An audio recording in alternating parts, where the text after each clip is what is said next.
Hello, everyone, and welcome back to Nightmare Narratives. I can picture some of you already in bed, maybe some of you just getting home from work. Wherever you are, whatever time it is, I'm glad you're here. If this helps you relax or sleep, please like and subscribe. It means a lot. Now let's get you comfortable, and I'll tell you tonight's story.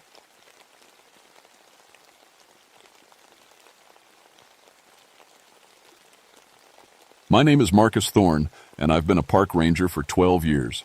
Before that, I spent 2 tours in Vietnam tracking enemy soldiers through jungle so thick you couldn't see your own feet. People think being a ranger is about giving directions to tourists and stopping kids from feeding bears. They're wrong.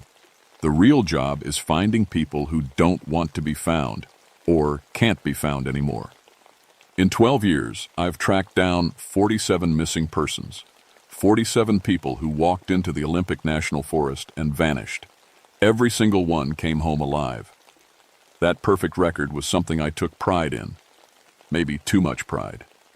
October 1967 was different. The rain had been falling for 3 days straight, turning the forest floor into a soggy mess of pine needles and mud. The ancient trees in this part of Washington are over 1,000 years old. Their trunks so wide, you'd need 6 people holding hands to wrap around them. Moss covers everything like a thick green blanket, muffling sound and making the whole forest feel like the inside of a church, quiet and holy and just a little bit scary. I was supposed to have the weekend off. My ex-wife Sarah had finally agreed to let me see my daughter Katie, and we'd planned to go to the Seattle waterfront. But then the call came in Friday night. 3 hunters hadn't returned from a week-long trip in the Hoh River area. Their wives were worried sick. Jim Kowalski, Pete Rodriguez, and Mike O'Brien, Chief Ranger Williams told me over the crackling radio. All experienced hunters. Know these woods like their own backyards. Should have been back Sunday evening. I canceled my plans with Katie again. Sarah's voice on the phone was cold as winter rain. She's not going to wait forever for you to remember you have a daughter, Marcus. But duty called, and I was good at my job. Better than I was at being a father or husband. Anyway. The storm was getting worse as I loaded my pack Monday morning. Temperature was dropping fast, down to 28 degrees already. In October, that meant the first real snow wasn't far behind. I had maybe 2 days to find these guys before the weather made searching impossible. Joseph Red Cloud was waiting by my truck when I got to the trailhead. He was 67 years old, Kino tribe, and had been guiding people through these woods since before I was born. His weathered face looked troubled. "You sure about this, Marcus?" he asked, shaking his head slowly. "Been hearing things. Bad things." "What kind of things?" "The kind your people don't believe in."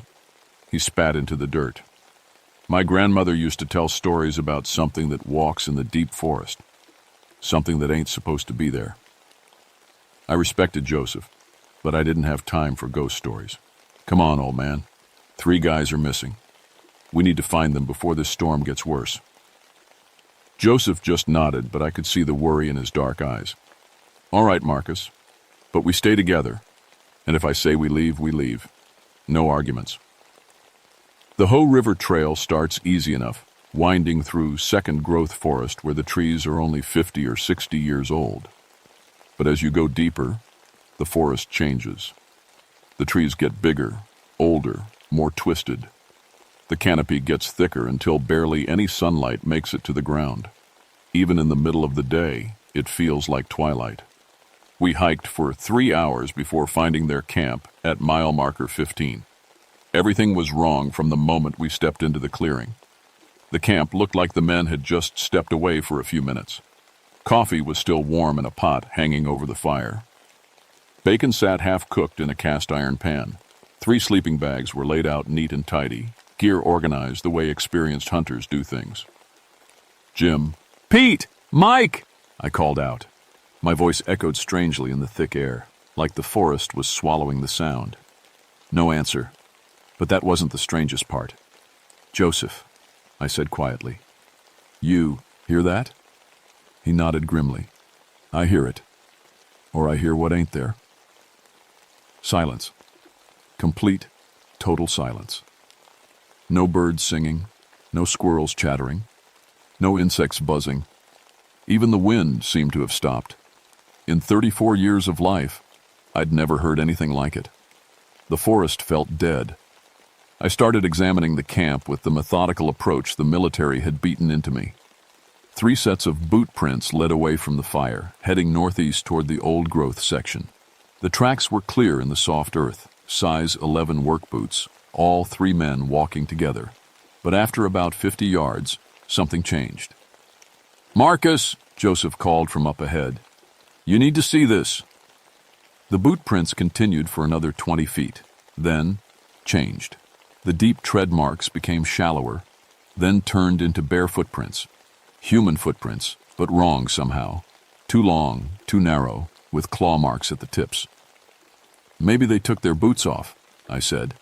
But even as I said it, I knew how stupid that sounded. Who takes their boots off in 40-degree weather to walk through muddy forest? The bare prints continued for another 30 yards, then disappeared completely. Not like the men had walked onto hard ground where tracks wouldn't show. They just stopped. Like whatever made them had vanished into thin air. I pulled out my compass to get our bearings. The needle spun wildly, unable to find magnetic north. I tapped it, shook it, held it away from my body. Nothing worked. "Compass broken?" Joseph asked. "Never seen it do this before." I checked my watch, 3:17. But that couldn't be right. We'd started hiking at 9 in the morning, found the camp around noon. It should be at least 2 o'clock. I wound the watch and checked it again. Still 3:17. "We need to keep following the trail," I said, trying to keep my voice steady. "These guys are out here somewhere." Joseph grabbed my arm. His grip was strong for an old man.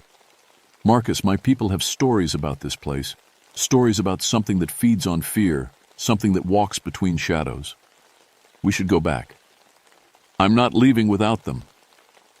We followed the vanished tracks northeast, using broken branches and disturbed moss to guess where the men had gone. The forest got darker and older with every step. Trees that had been growing when Columbus landed in America towered over us like silent giants. That's when we found Jim Kowalski. He was hanging upside down from a massive cedar tree about 10 feet off the ground. At first I thought he'd gotten tangled in some kind of rope or vine while climbing. Then I got closer and saw the claw marks.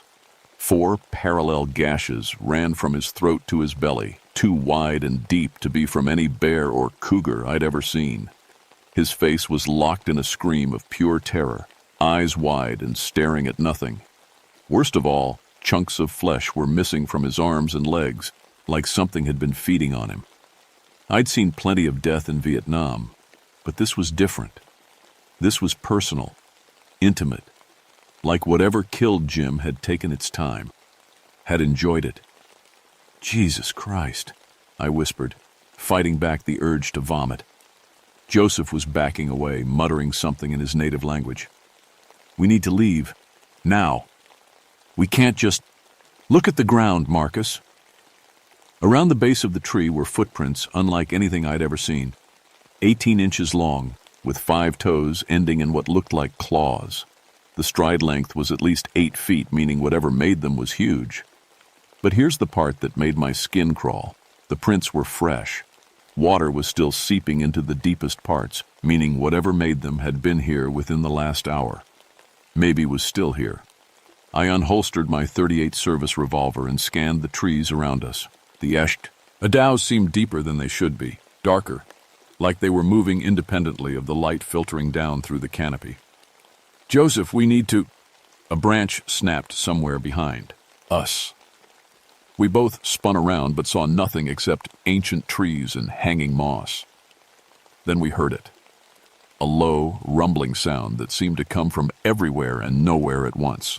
Not quite a growl, not quite a voice. Something in between that made every instinct I had scream at me to run. "That ain't no bear," Joseph whispered. Something moved in my peripheral vision. I turned quickly, gun raised, but saw only shadows dancing between the trees. Except, the shadows were moving wrong, against the light instead of with it. My radio crackled with static. I grabbed it, desperate for contact with the outside world. Base, this is Ranger Thorne. Do you copy? Nothing but white noise. Base, we have a situation at mile marker 15. 1 fatality, 2 still missing. Request immediate backup. The radio went dead. Not just quiet, completely dead. Like the batteries had been drained. Joseph was tugging at my sleeve. Marcus, we leave now or we don't leave at all. But I couldn't abandon Pete and Mike. Somewhere out there in this nightmare forest, 2 men were still alive. Still depending on me to bring them home. I'd never left anyone behind in Vietnam, and I wasn't going to start now. We keep looking, I said, but we stay close, and we stay ready. The shadow that wasn't quite a shadow moved again, and this time I was sure it was watching us. We cut Jim down and wrapped him in one of the sleeping bags from camp.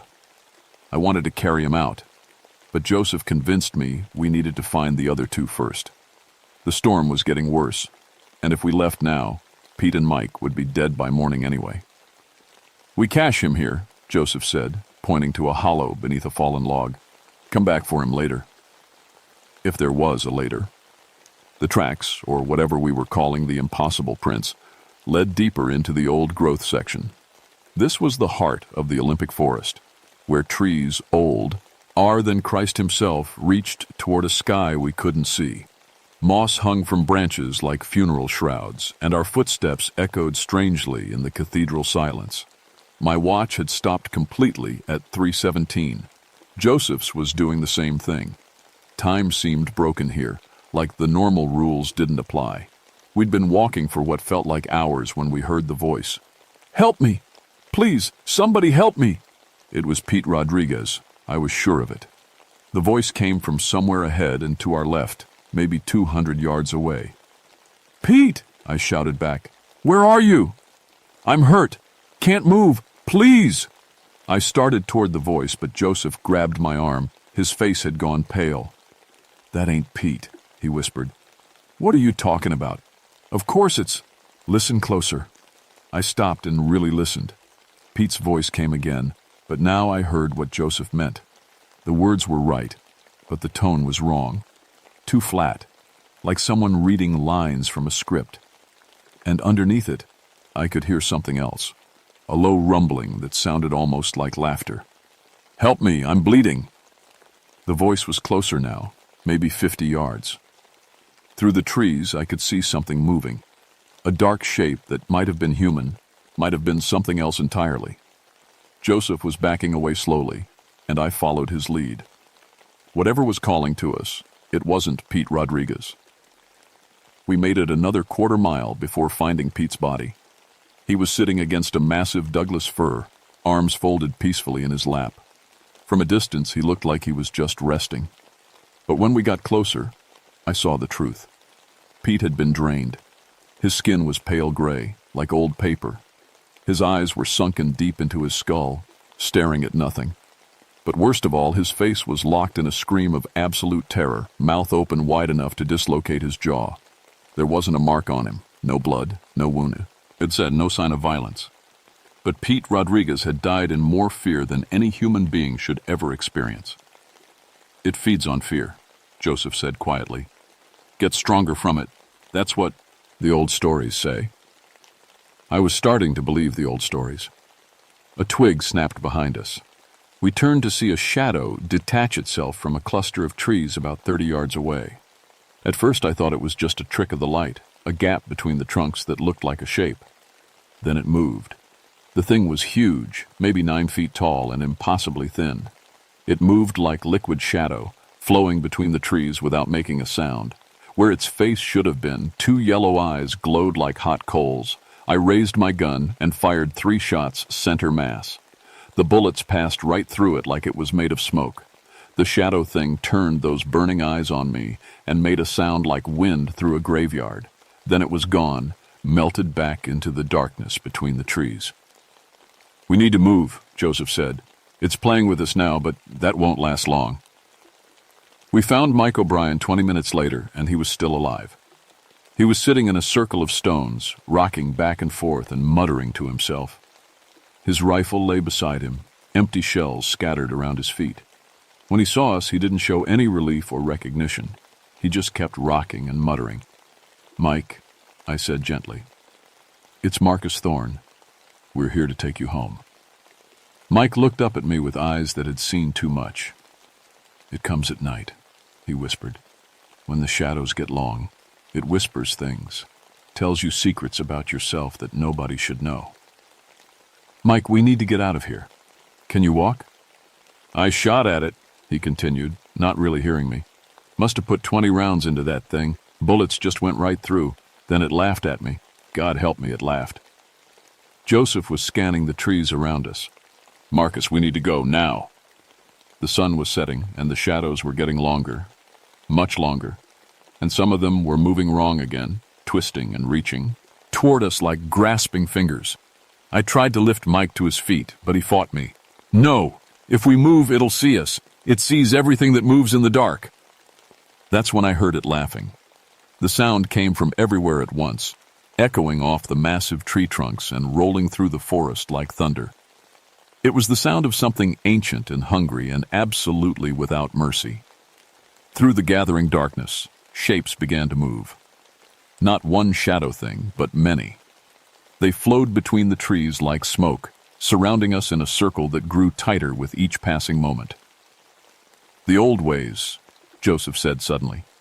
He pulled a leather pouch from his jacket and began sprinkling something that looked like cornmeal in a circle around us. "My grandmother's medicine. Might buy us some time." The shadow things stopped at the edge of the circle, as if hitting an invisible wall. They circled us like wolves, those burning yellow eyes watching, waiting. "It won't hold them long," Joseph said. "When full dark comes, we're dead." Mike O'Brien looked up at me with eyes like broken glass. It told me things about my wife, things she did while I was away hunting, things that were true. The shadows pressed closer. The temperature was dropping fast, and our breath came out in white puffs. My hands were shaking so bad I could barely hold my gun. One of the shadow things stepped forward, and for the first time, I got a clear look at it. It was vaguely human-shaped, but wrong in every detail. Too tall, too thin, with arms that hung down past its knees. Its fingers ended in claws, like broken glass. But worst of all was its face, or what should have been its face. Instead, there was just smooth shadow with those two burning eyes floating in the darkness. When it spoke, the voice was Pete Rodriguez's voice, perfect in every detail. "Why did you leave your daughter alone again, Marcus? She's only 8 years old. She cries herself to sleep wondering why Daddy doesn't love her anymore." The words hit me like physical blows. How could it know about Katie? How could it know about the guilt that ate at me every day? "Don't listen," Joseph warned. "That's how it feeds. On guilt, on fear, on shame." But I was listening. I couldn't help it. "Your wife found another man," the thing continued in Pete's stolen voice. "Someone who comes home at night. Someone who reads bedtime stories and helps with homework. Katie calls him Daddy now." Rage and terror warred in my chest. The shadow thing grew larger, more solid, feeding on my emotions like a leech. "That's enough!" I screamed, and charged forward with my useless gun. The thing reached out with one impossible arm and backhanded me across the clearing. I hit a tree trunk hard enough to see stars, and when I looked up, it was standing over me. "Fear makes me strong," it said, this time in my own voice. "And you taste like 34 years of running from yourself." Its claws pierced my shoulder, and ice-cold fire shot through my body. I could feel my life, my memories, my very essence being drawn out through those terrible wounds. In the distance, I heard Joseph chanting something in Kino and Mike O'Brien screaming. Then everything went black. I woke up trapped inside the hollow trunk of a dead cedar tree, bigger around than my living room back home. My shoulder was on fire, and I could feel blood soaking through my shirt. Outside, I could hear that thing moving around, sometimes speaking in Pete's voice, sometimes in Jim's, sometimes in my own. "Marcus, you can't hide in there forever," it said, using my ex-wife's voice now. "Come out. and face what you really are. A coward who runs away when things get hard. Through a gap in the rotted wood, I could see Joseph Red Cloud standing in the clearing. He was chanting something, holding a burning sage bundle, while Mike O'Brien cowered behind him. The shadow thing circled them like a shark, growing larger and more solid with each pass. "The old med I seen won't work much longer," it taunted in Joseph's own voice. "And when it fails, I'll drain the old man first. Let you watch his fear feed me until I'm strong enough to crack this world like an egg." I had to do something. Joseph was risking his life trying to protect us, and Mike was already half crazy with terror. If I stayed hidden, we were all dead. But every time I thought about moving, the creature's words echoed in my head. Everything it had said about Katie, about Sarah, about my failures as a husband and father, it was all true.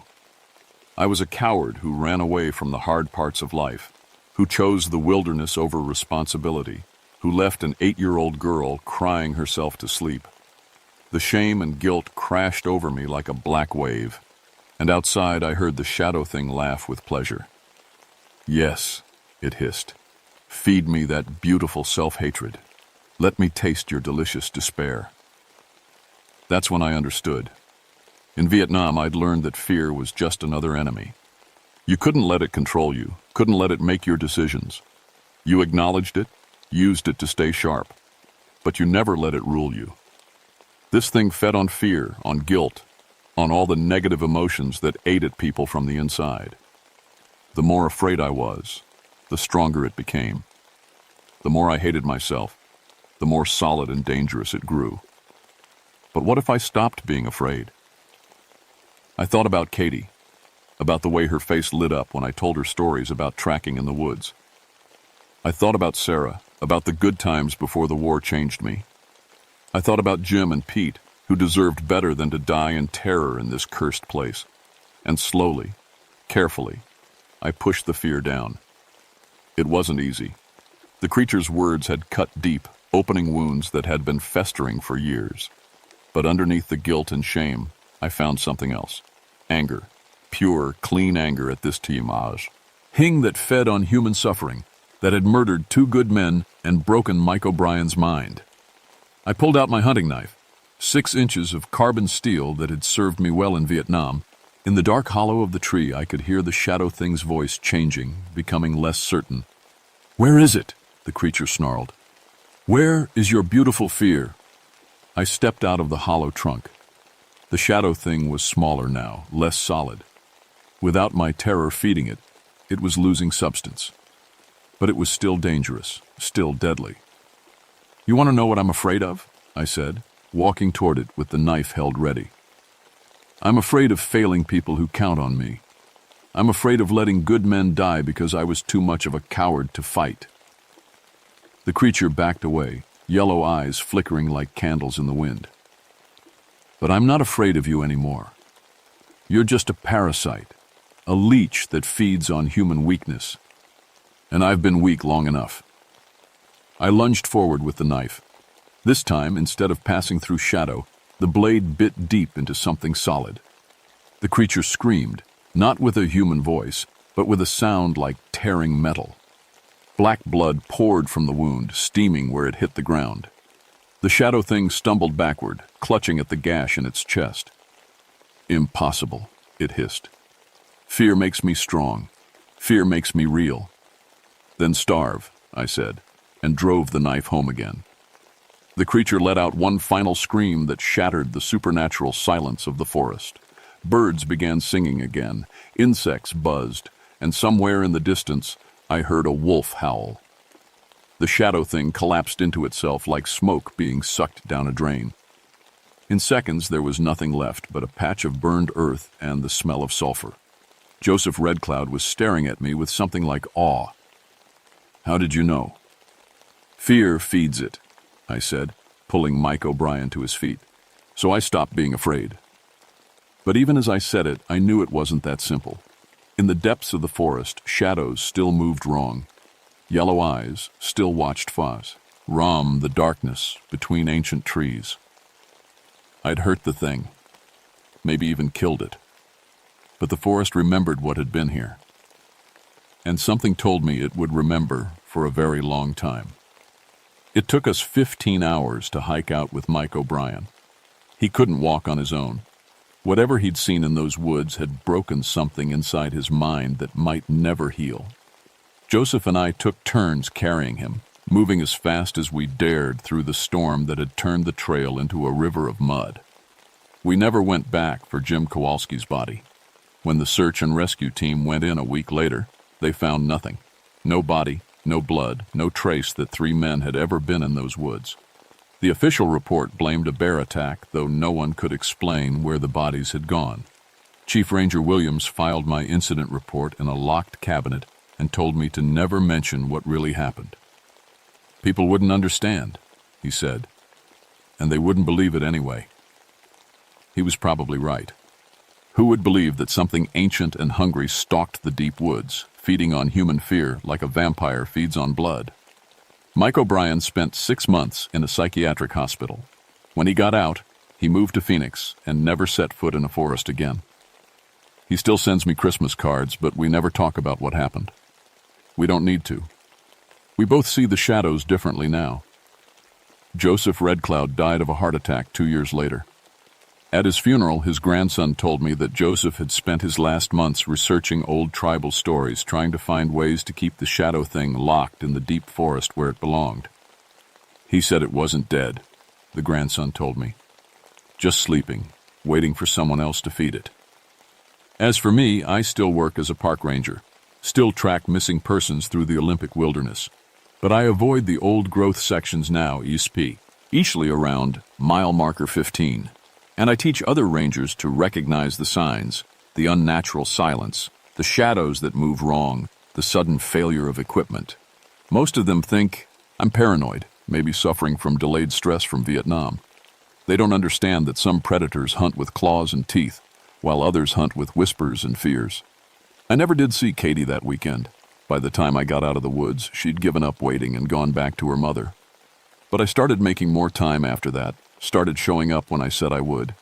Life's too short to let fear of commitment keep you away from the people you love. Because I learned something in those dark woods that no amount of military training could have taught me.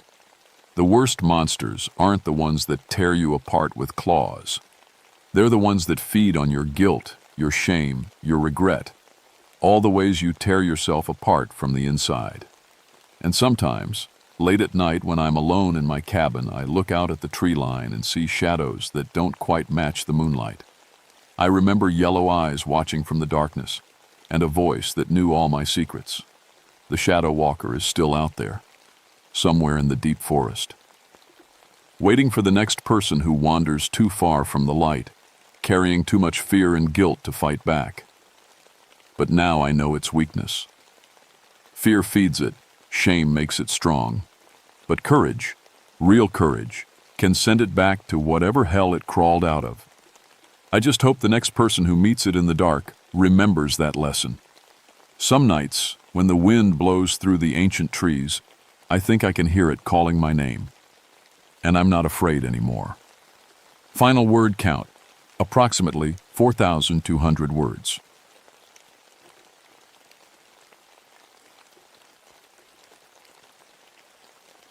My name is Daniel Ashworth, and I've been a park ranger for 16 years.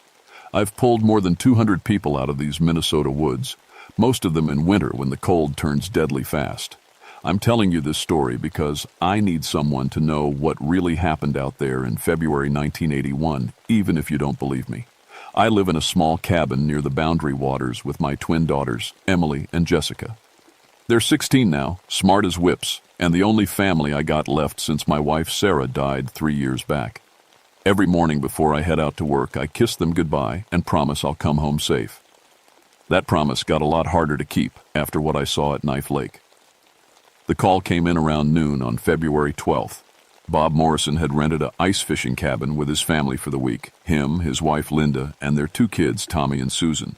The cabin was about 30 miles north of town, way out in the deep woods where cell phones don't work and the nearest neighbor is miles away. Bob was supposed to check in every day by radio, but he'd missed 2 calls. The temperature was sitting at 20 below zero, and the weather service was calling for a blizzard that night.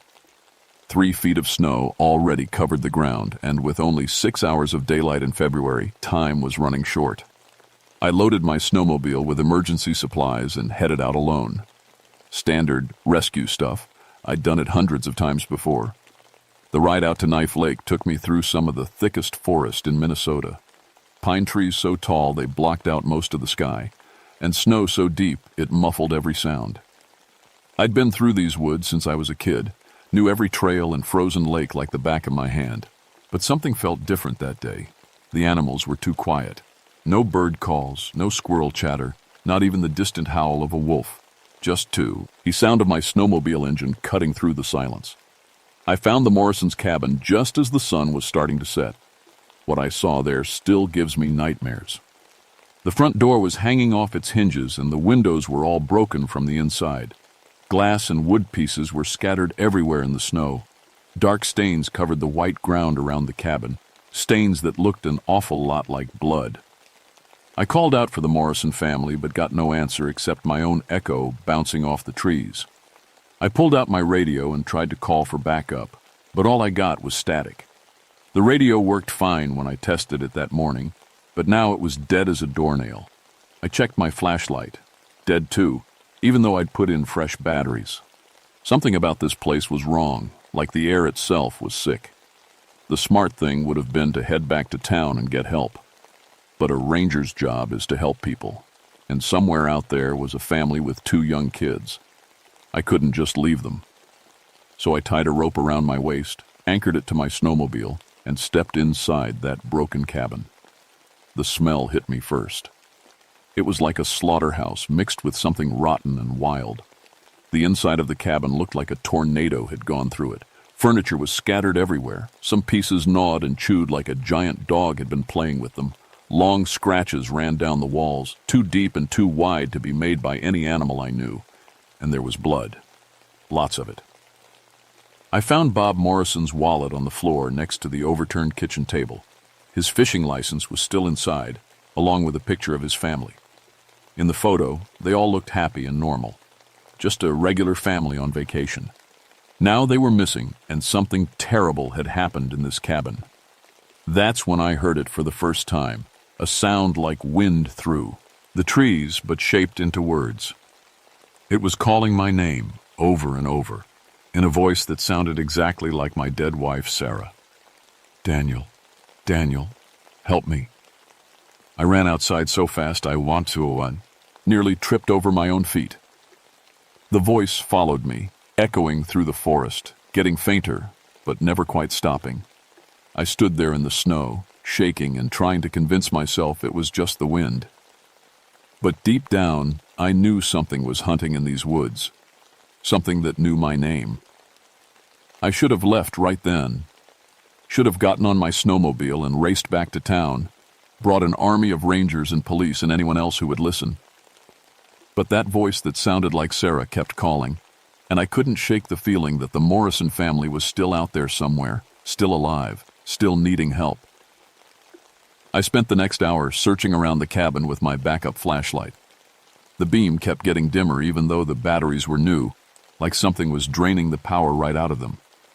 I followed a trail of broken branches and disturbed snow that led away from the cabin and into the deep woods. Whatever had made this trail was big, real big. The tracks were the strangest thing I'd ever seen. They looked almost human, but stretched out wrong. Each footprint was nearly 2 feet long, and the stride between them was close to 15 feet. No human could walk like that. No animal either, at least none that I knew of. The prints were deep in the snow, like whatever made them weighed a lot more than it should.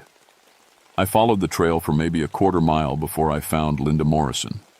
She was hanging from a pine tree about 10 feet off the ground, her body twisted at angles that didn't make sense.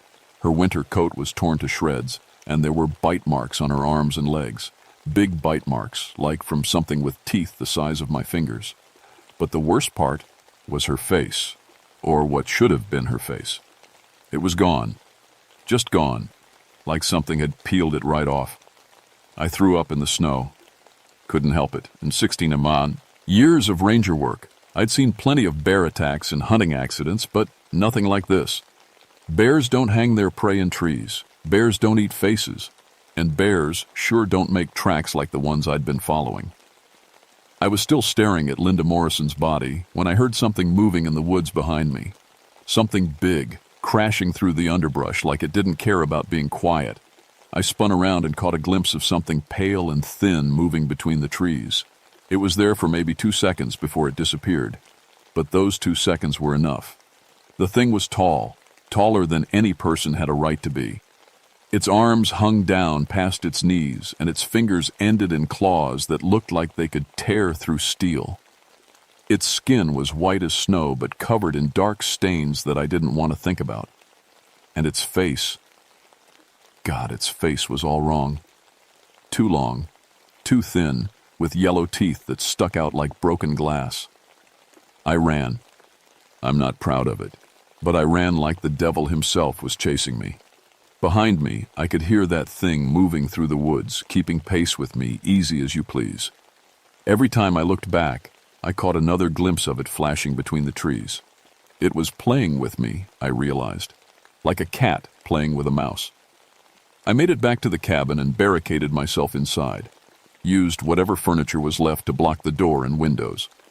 Then I sat in the corner with my service pistol drawn, waiting for whatever was out there to try and get in.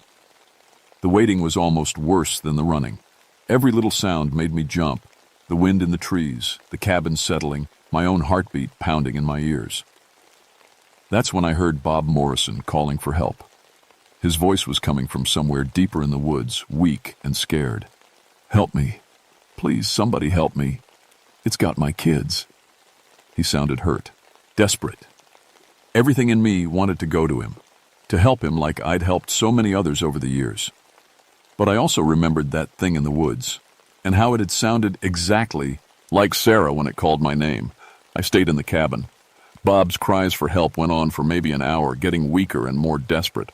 Sometimes he'd scream, high and awful, like something was hurting him real bad. Other times he'd just whimper, calling for his wife and kids. I sat there listening to it all, hating myself for not going to help, but too scared to move. Around midnight, the sounds stopped. The woods went quiet again, that same sick silence I'd noticed on the ride in. I waited another hour, then crept to the window and looked out. The snow was falling harder now, and the wind was picking up. The blizzard was starting early. That's when I saw Bob Morrison walking toward the cabin. He looked terrible. His clothes were torn and bloody, and he was limping bad on his right leg. His face was white as paper, and his eyes had a wild look that I'd seen before in people who'd been lost in the woods too long. He was calling my name, begging me to let him in. "Daniel, Daniel, I know you're in there. Please, you got to help me. It killed Linda. It killed my babies." He was sobbing, pounding on the door with his fists. "Please, I'm so cold. I'm so hungry. Just let me in." I wanted to help him. Every instinct I had as a ranger and as a human being told me to open that door and pull him inside. But something held me back. Maybe it was the way he kept talking about being hungry, or the way his voice sounded just a little bit off, like someone doing an impression of Bob Morrison instead of Bob Morrison himself. I stayed quiet and watched him through the window. He kept pounding on the door, calling my name, begging to be let in. But as the minutes passed, his voice started to change. It got deeper, rougher, like something was wrong with his throat. And when he looked up at the window, I saw his eyes weren't right. They were too big, too bright, like they were glowing in the dark. "Daniel," he said, and now his voice sounded like Sarah's again. "Daniel, why won't you help me?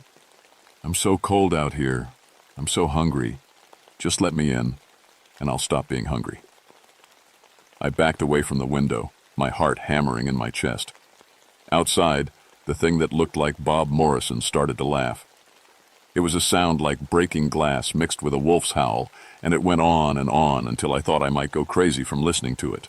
Then it was gone, and I was alone in the cabin with the storm building outside and the knowledge that something was hunting in these woods. Something that could look like people, sound like people, but wasn't people at all. I didn't sleep that night. Every time I closed my eyes, I saw Linda Morrison hanging from that tree, or that thing with Bob Morrison's face laughing outside the window. By morning, the storm had gotten worse. Snow was coming down so hard I couldn't see 10 feet in any direction, and the wind was howling like a living thing. My radio was still dead, and now my snowmobile wouldn't start. The engine would turn over, but it wouldn't catch, like something had drained all the power out of it. I was stuck in that cabin with whatever was hunting in the woods, and no way to call for help. Around noon, I heard another snowmobile engine in the distance. At first I thought it might be backup coming to look for me, but then I remembered the storm. No sane person would be out in this weather. The engine got closer, and I heard it stop outside the cabin. "Daniel, you in there?" The voice belonged to Paul Ironwood, another ranger who worked the northern section. Paul was Ojibwe, about 55 years old, and knew these woods better than anyone. He'd been my partner on a lot of rescues over the years, and I trusted him more than just about anyone. I moved the furniture away from the door and let him in. Paul Loaz, oaked like he'd been through hell. His face was scratched up and his winter gear was torn in several places. He was breathing hard like he'd been running. "Thank God you're alive," he said, looking around at the wrecked cabin. "I've been tracking that thing for 2 days." "What thing?" I asked, though I had a pretty good idea. Paul sat down heavily in one of the remaining chairs. "My grandfather would have called it a Wendigo. A creature that was once human but got so hungry it started eating people. Once you taste human flesh, you can't stop. You change, become something else. Something that's always hungry, always hunting." I wanted to laugh, to tell him he was talking crazy. But I'd seen what I'd seen and heard what I'd heard. "Come on, Paul. You don't really believe that stuff." "I didn't used to," he said. "But 3 days ago I found a hunting camp about 5 miles from here. 4 men, all dead, all partially eaten. The tracks around the camp were just like the ones here, too big, too long, wrong shape for any animal. And there was something else. One of the hunters was missing, but his truck was still there. His wallet, his gun, everything. Like he just vanished." Paul pulled out a thermos of coffee and poured me a cup. My hands were shaking so bad I could barely hold it. "The Morrison family," I said. "I found Linda hanging from a tree. Bob and the kids are still missing." "Bob Morrison isn't missing," Paul said quietly. "Bob Morrison is dead. What you saw last night, that wasn't Bob. That was the Wendigo, using his shape to try and get close to you. It's smart, Daniel. Smarter than any animal. It knows how to hunt people, how to get them to trust it." I told him about the thing calling my name in Sarah's voice, about how it had sounded like Bob Morrison begging to be let in. Paul listened without interrupting, his face getting darker with each detail. "It's getting stronger," he said when I finished. "Every person it kills, every piece of human flesh it eats, it gets bigger and stronger and smarter. We need to find it before it finds us." "Find it?" "Paul, we need to get out of here. Get back to town and bring help." Paul shook his head. "Look outside, Daniel.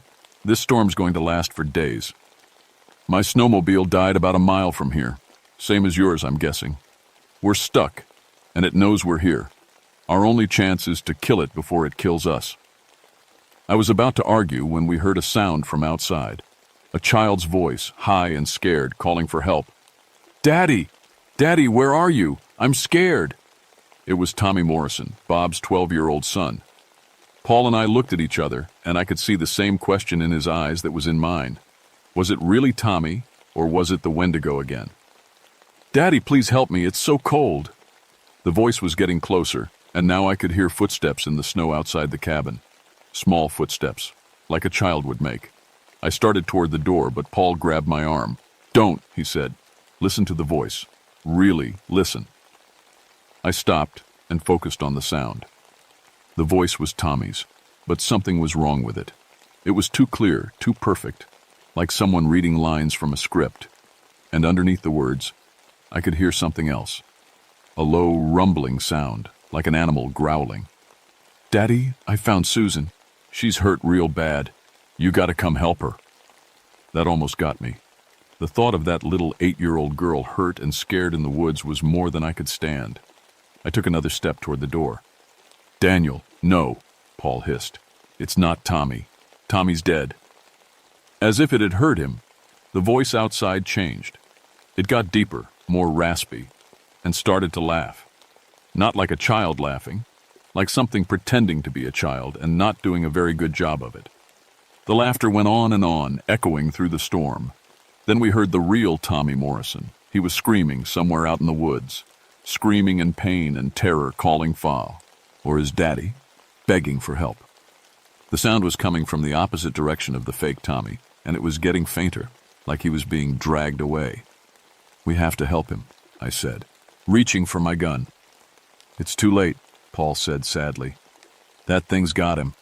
If we go out there, we'll just be giving it 2 more victims." Tommy's screams went on for maybe 10 minutes, then stopped abruptly. The silence that followed was worse than the screaming. Paul and I sat in that cabin, listening to the wind and knowing that somewhere out there, a 12-year-old boy had just died horribly. "How do we kill it?" I asked. Paul reached into his pack and pulled out a flare gun. "Fire," he said. "It's the only thing that works. My grandfather told me stories about the old days, when Wendigos would come to the villages in winter. The only way to stop them was to burn them." We spent the rest of the day preparing. Paul had brought supplies, more flares, some gasoline, matches. We soaked rags in gas and tied them to the ends of broken chair legs, making torches. It wasn't much, but it was better than nothing. As darkness fell, we heard it moving around outside. Big, heavy footsteps circling the cabin, testing the walls and windows. Sometimes it would scratch at the door with those long claws, making sounds like nails on a chalkboard. Other times it would just stand outside and breathe, loud, raspy breathing that sounded like it was right next to our ears. Around midnight, it started talking again. This time it used Sarah's voice, then my daughter's voices, then Paul's dead wife. It knew exactly what to say to hurt us most, promising to stop hurting people if we'd just come outside, promising to let us go if we just let it in. We didn't listen. We sat in that cabin with our makeshift weapons, waiting for it to make its move. And around 3 a.m, it did. The thing came through the roof. The ceiling exploded inward with a sound like thunder. Wood and nails and chunks of insulation rained down on us as something huge dropped into the cabin. I got a clear look at it for the first time, and I wished I hadn't. It was maybe 12 feet tall, thin as a skeleton, but strong as a bear. Its skin was pale white, stretched tight over bones that stuck out at weird angles. Its arms hung down to its knees, ending in hands with fingers like black knives. But the worst part was its face, or what should have been its face. It looked like someone had taken a human face and stretched it like taffy, making the mouth too wide and the eyes too big. When it opened its mouth, I saw rows of yellow teeth, each one sharp as a razor. "Hello, Daniel," it said, and its voice was a mixture of every person I'd ever cared about. "I've been so hungry, so very hungry." Paul moved first, raising the flare gun and firing. The flare hit the Wendigo in the chest, and for a moment it was outlined in red fire. The thing screamed, a sound like breaking glass mixed with a wild animal's roar, and stumbled backward. The smell of burning flesh filled the cabin. But it didn't die. It just got angry. The Wendigo lashed out with one of those long arms, catching Paul across the chest with its claws. Paul flew backward into the wall, blood spreading across his shirt. He hit the ground hard and didn't get up. I lit one of our gasoline torches and swung it at the creature. It danced backward, staying just out of reach, but I could see fear in those 2 big eyes. The fire was hurting it, even if it wasn't enough to kill it. "You can't run forever, Daniel," it said, circling me like a cat playing with a mouse. "I can smell your fear. I can smell your hunger. You're just like me, you know. We're both hunters. We both know what it's like to be hungry. I'm nothing like you," I said. But even as I said it, I felt something cold in my stomach. I was hungry. I hadn't eaten since yesterday morning, and the smell of Paul's blood was making my mouth water. That wasn't right. That wasn't human. The Wendigo laughed like it could read my thoughts. "Oh, but you are. You've been hungry for a long time, haven't you? Hungry for your wife to come back. Hungry for your old life before everything went wrong. And now you're hungry for something else. Something warm and red and satisfying." It was right, and that scared me more than anything else. I could feel something changing inside me, something dark and awful waking up. The torch in my hand felt heavy, and for a moment I thought about dropping it. It would be so easy to just give in, to let the hunger take over. Then I thought about Emily and Jessica, my 16-year-old daughters waiting for me at home. They'd already lost their mother. They couldn't lose their father, too. I swung the torch again, and this time I caught the Wendigo across the face. It shrieked and stumbled backward, clawing at its burning skin. I pressed my advantage, driving it toward the door with flames and shouting, "Get out! Get out of here!" The Wendigo retreated, but it wasn't running. It was planning something. I could see it in those glowing eyes, the way it moved like a wolf circling its prey. It was just looking for an opening. That's when Paul spoke up from the floor. "Daniel," he said weakly, "the gasoline. Pour it on the floor." I grabbed the gas can and splashed it around the cabin, keeping the torch between me and the Wendigo. The creature watched me with growing alarm, and I realized it knew what I was planning. "You'll kill yourself too," it said, and for the first time it sounded worried. "Is that what you want? To die here in this cabin while your daughters wait for you to come home?" I thought about Emily and Jessica, about how they'd feel if I never came back, but I also thought about Tommy Morrison screaming in the woods, about Susan Morrison still missing, about all the people this thing would kill if I let it go. "Maybe," I said, "but at least I'll take you with me." I dropped the torch. The cabin went up like a bomb. Fire raced across the floor and up the walls, turning the whole place into an inferno in seconds. The Wendigo screamed and tried to run, but the flames were everywhere. I saw it burning, its pale skin turning black and peeling away, and I felt something like satisfaction. Then the smoke got too thick, and I couldn't see anything. I stumbled toward where I thought the door was, coughing and choking. The heat was incredible, like being inside an oven. I could feel my hair starting to singe, and my clothes were getting hot. I found the door and burst outside into the snow. The cold air hit me like a slap, and I rolled around in the snow to put out the places where I was starting to burn. Behind me, the cabin was completely engulfed, flames shooting up into the night sky. I looked for the Wendigo, but I couldn't see it anywhere. Maybe it had burned up in the fire. Maybe it had escaped. I was too hurt and too tired to care. Paul stumbled out of the cabin a few seconds later, his clothes smoking but alive. We sat in the snow and watched the place burn down, neither of us saying anything. The storm was starting to clear, and I could see stars between the clouds. "Is it over?" I asked. Paul shook his head. "I don't know. Maybe. But Wendigos are hard to kill. Fire might not be enough." As if to prove his point, we heard something moving in the woods. Something big. Something hurt, but still alive. The Wendigo had survived the fire, but it was wounded now.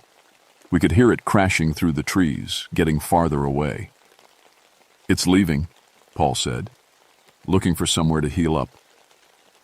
I thought about all the other families who might be camping or hunting in these woods, all the people who might cross paths with a wounded, angry Wendigo.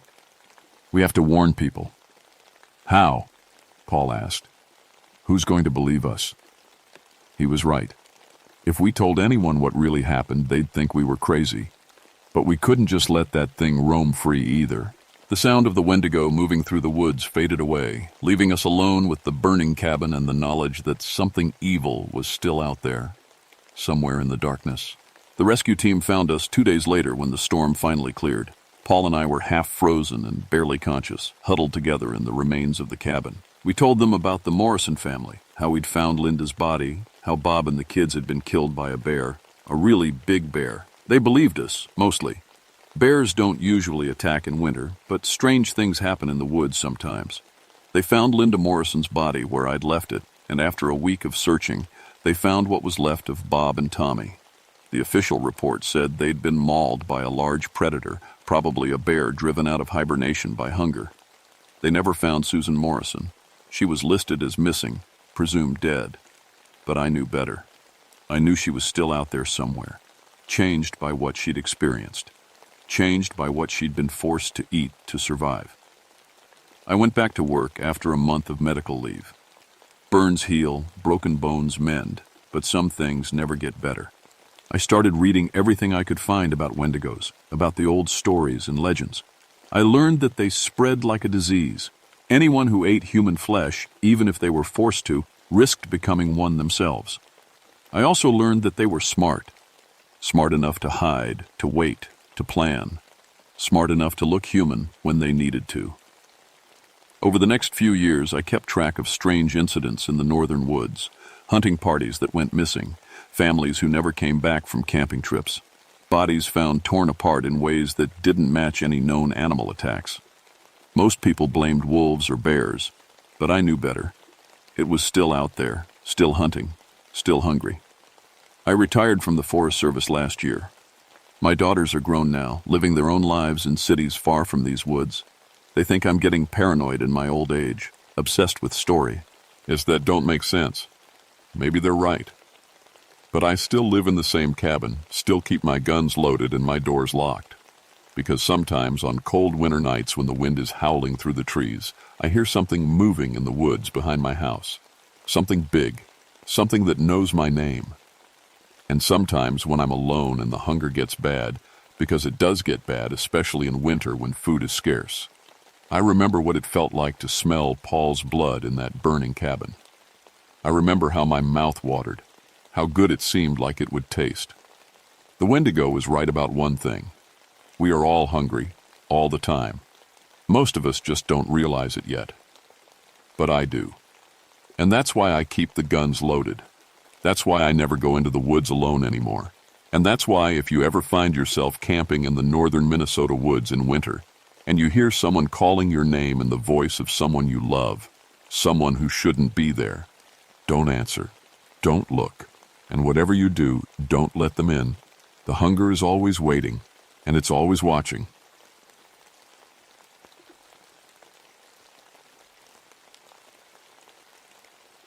My name is Robert Kellerman, and I've been a forest ranger for 14 years. I know these woods better than most people know their own backyards. Every tree, every trail, every animal that calls this place home. Or, at least, I thought I did. It was late September 1974 when everything changed. The leaves were just starting to turn, painting the Chequamegon National Forest in reds and golds. Hunting season was about to start, and I was doing my usual rounds in Sector 7, the most remote part of my territory. 25 miles from the nearest road, where the limestone caves run deep and the valleys hide secrets older than memory. I'm 38, never married, and I've spent most of my adult life studying wildlife. Got my PhD in biology before I took this job. My specialty is predator behavior. Wolves, bears, big cats. I can tell you what animal passed by just from looking at its tracks.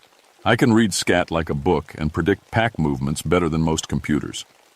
That morning, something felt wrong the moment I stepped out of my truck at the trailhead. The forest was too quiet. No bird songs, no squirrel chatter, none of the usual sounds that make these woods feel alive. Even the insects seemed to have vanished. In all my years out here, I'd never experienced silence like that. I checked my radio. Static. That wasn't unusual this deep in the forest, but it added to the strange feeling crawling up my spine. I grabbed my pack and started walking toward the coordinates I'd been given. A hunting party had missed their check-in time.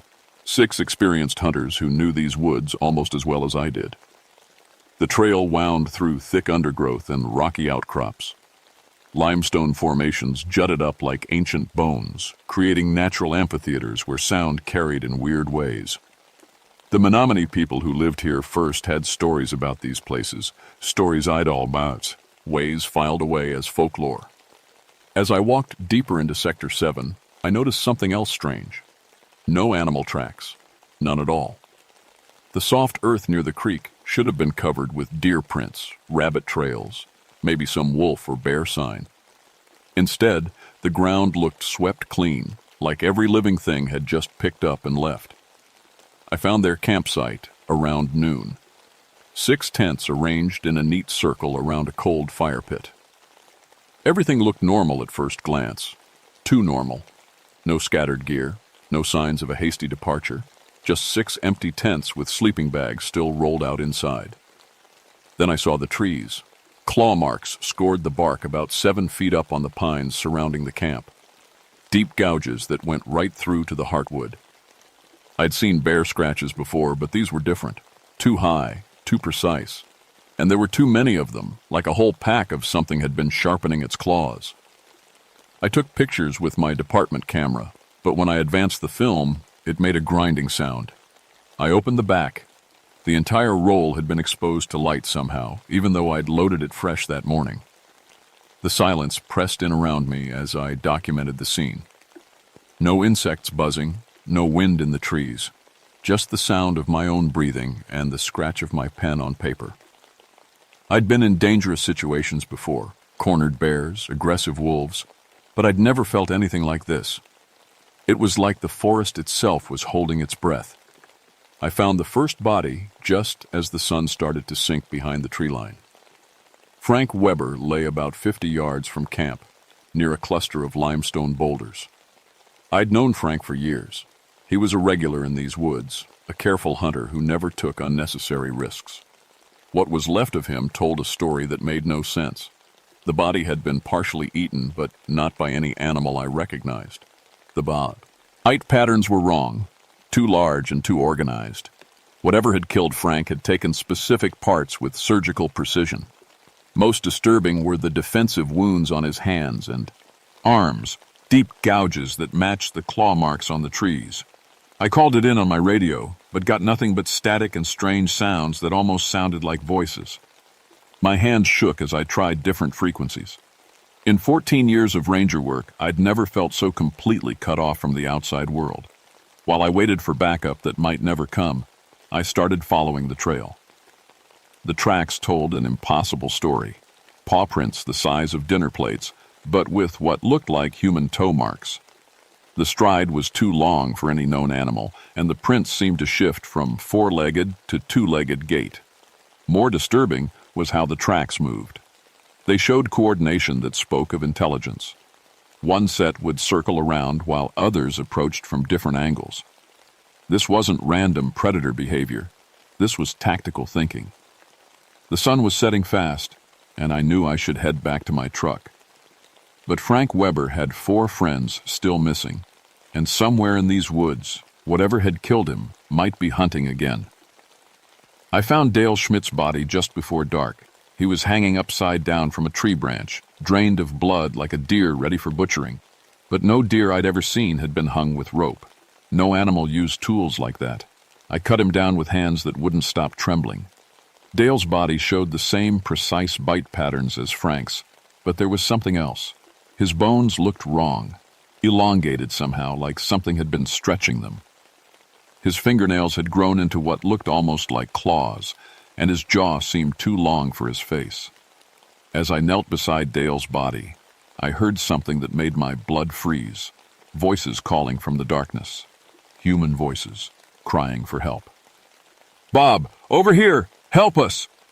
It was Carl Hoffman's voice, I was sure of it. But something about it didn't sound right. The tone was perfect, but the timing was off, like an echo that came before the original sound.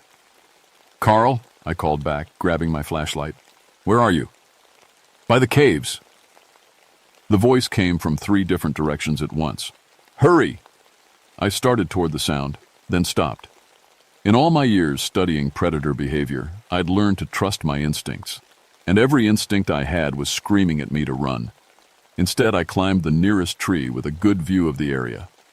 What I saw down there in the moonlight changed everything I thought I knew about the natural world. 5 shapes moved through the forest below me. At first glance, they looked like wolves, large ones the size of small horses. But they walked upright sometimes, switching between 2 legs and 4 like it was the most natural thing in the world. Their movements were coordinated, purposeful. One would signal to another with a gesture that looked disturbingly human. They were hunting me. I stayed in that tree until dawn, watching them patrol the area below. Sometimes they would call out in perfect human voices. Carl, Rick, Joe, Mike. All the missing hunters. But their mouths never moved when the sounds came out. When the sun finally rose, they melted back into the deep forest like shadows. I climbed down on legs that barely held me and stumbled back toward my truck, trying to make sense of what I'd seen. That's when I met Tom Riverside. Tom was waiting by my truck when I got back to the trailhead. He was a veteran ranger from the neighboring district, 49 years old, with gray in his beard and eyes that had seen too much. The Park Service had sent him when I missed my check-in. "You look like hell, Kellerman," he said, offering me coffee from his thermos. "What happened out there?" I told him everything, expecting him to recommend I get psychiatric evaluation. Instead, he nodded grimly and pulled out a folder. "Add this," he said. The folder contained incident reports going back to the 1800s. Hunters found dead in the same area, always during hunting season. Bodies partially eaten, arranged in ways that suggested intelligence. Local Menominee tribal records spoke of beast men who could take human form, cursed bloodlines that passed the transformation from generation to generation. "There's more," Tom said. "I talked to Joseph Crowfeather on my way here. He's a tribal elder, knows the old stories. He says the pack is growing." We drove back to the Forest Service station to resupply and plan our next move. I called my supervisor, but the phone lines to town were down. The radio was still nothing but static, and those disturbing voices that sounded almost human. Tom had brought different equipment, cameras with special film, recording devices, even some items that seemed more like folklore than forestry. "Silver bullets," he explained when he saw me staring, just in case the old stories were true. We went back into Sector 7 that afternoon, following the trail deeper into the limestone cave system. The tracks were easier to follow now. The creatures weren't trying to hide anymore. If anything, they seemed to be leading us somewhere. We found Rick Novak's body near the entrance to the main cave. Like the others, he'd been partially eaten, but there was something different about Rick. His body showed signs of change, the same bone elongation I'd seen in Dale, but more advanced. His face was stretched, wolf-like, and his hands had become something between human and animal. "Jesus," Tom whispered. He was turning. Inside the cave, we found evidence of habitation. Bones arranged in ritualistic patterns, sleeping areas that could accommodate either human or wolf forms, and scratched into the limestone walls were symbols that looked almost like writing. That's when we heard them coming. The howling started low and distant, but it wasn't like any wolf song I'd ever heard. It was too organized, too purposeful. And underneath the howls were other sounds, human voices calling our names, pleading for help. "Tom," came a voice from the cave entrance. "Bob, come help us. We're hurt." It was Joe Peterson's voice, but Joe was standing right next to me, or something wearing Joe's voice was. We moved deeper into the cave system, following passages that seemed to go on forever. Our flashlight beams picked up more claw marks on the walls, more ritualistic bone arrangements, and everywhere the sense that we were being watched. The attack came without warning. Something dropped from the cave ceiling, landing between Tom and me. In the flashlight beam, I saw it clearly for the first time. 7 feet tall when it reared up on its hind legs, covered in dark fur but with human-like hands ending in claws. Its face was a nightmare fusion of wolf and man, with intelligent eyes that held malevolent purpose. Tom fired 3 shots center mass. The bullets hit. I saw the impacts, but the creature barely flinched. It swept Tom aside with one massive paw, sending him crashing into the cave wall. I ran. Behind me, I could hear Tom screaming, then the sounds of something feeding. I stumbled through the cave passages, guided only by instinct and terror. The howling followed me, echoing off limestone walls until I couldn't tell which direction it was coming from. I found another exit and burst out into daylight, gasping and sobbing. When I looked back, 5 pairs of glowing eyes watched me from the cave mouth. They could have followed me, could have run me down easily, but they didn't. They wanted me to spread the word. They wanted people to know they were here. I made it back to the truck and drove straight to the ranger station. But when I got there, Tom Riverside was already waiting for me. He looked pale and shaky, with bandages wrapped around his left arm, but he was alive. "How did you get here so fast?" I asked. He looked at me with eyes that weren't Q, white the same color as before. "Fast?" That's when I noticed the bite marks on his bandaged arm. deep puncture wounds that were already showing signs of infection. If infection was the right word for whatever was spreading through his system. "Tom, we need to get you to a hospital." "No hospitals," he said, and his voice carried a growl that hadn't been there before. "Need to finish this first." Over the next 2 hours, I watched my partner transform. Not all at once, but in stages that were somehow worse than any sudden change would have been. His fingernails darkened and grew longer. His teeth began to shift, becoming more pointed. Most disturbing was the way he kept sniffing the air, like he was tracking scents I couldn't detect. "I can hear them," he said around sunset. "They're calling to me." "Tom, fight it. Whatever's happening to you, you can fight it." He laughed, but it came out more like a bark. "You don't understand, Bob. I don't want to fight it. It feels right, like coming home." The transformation accelerated as darkness fell.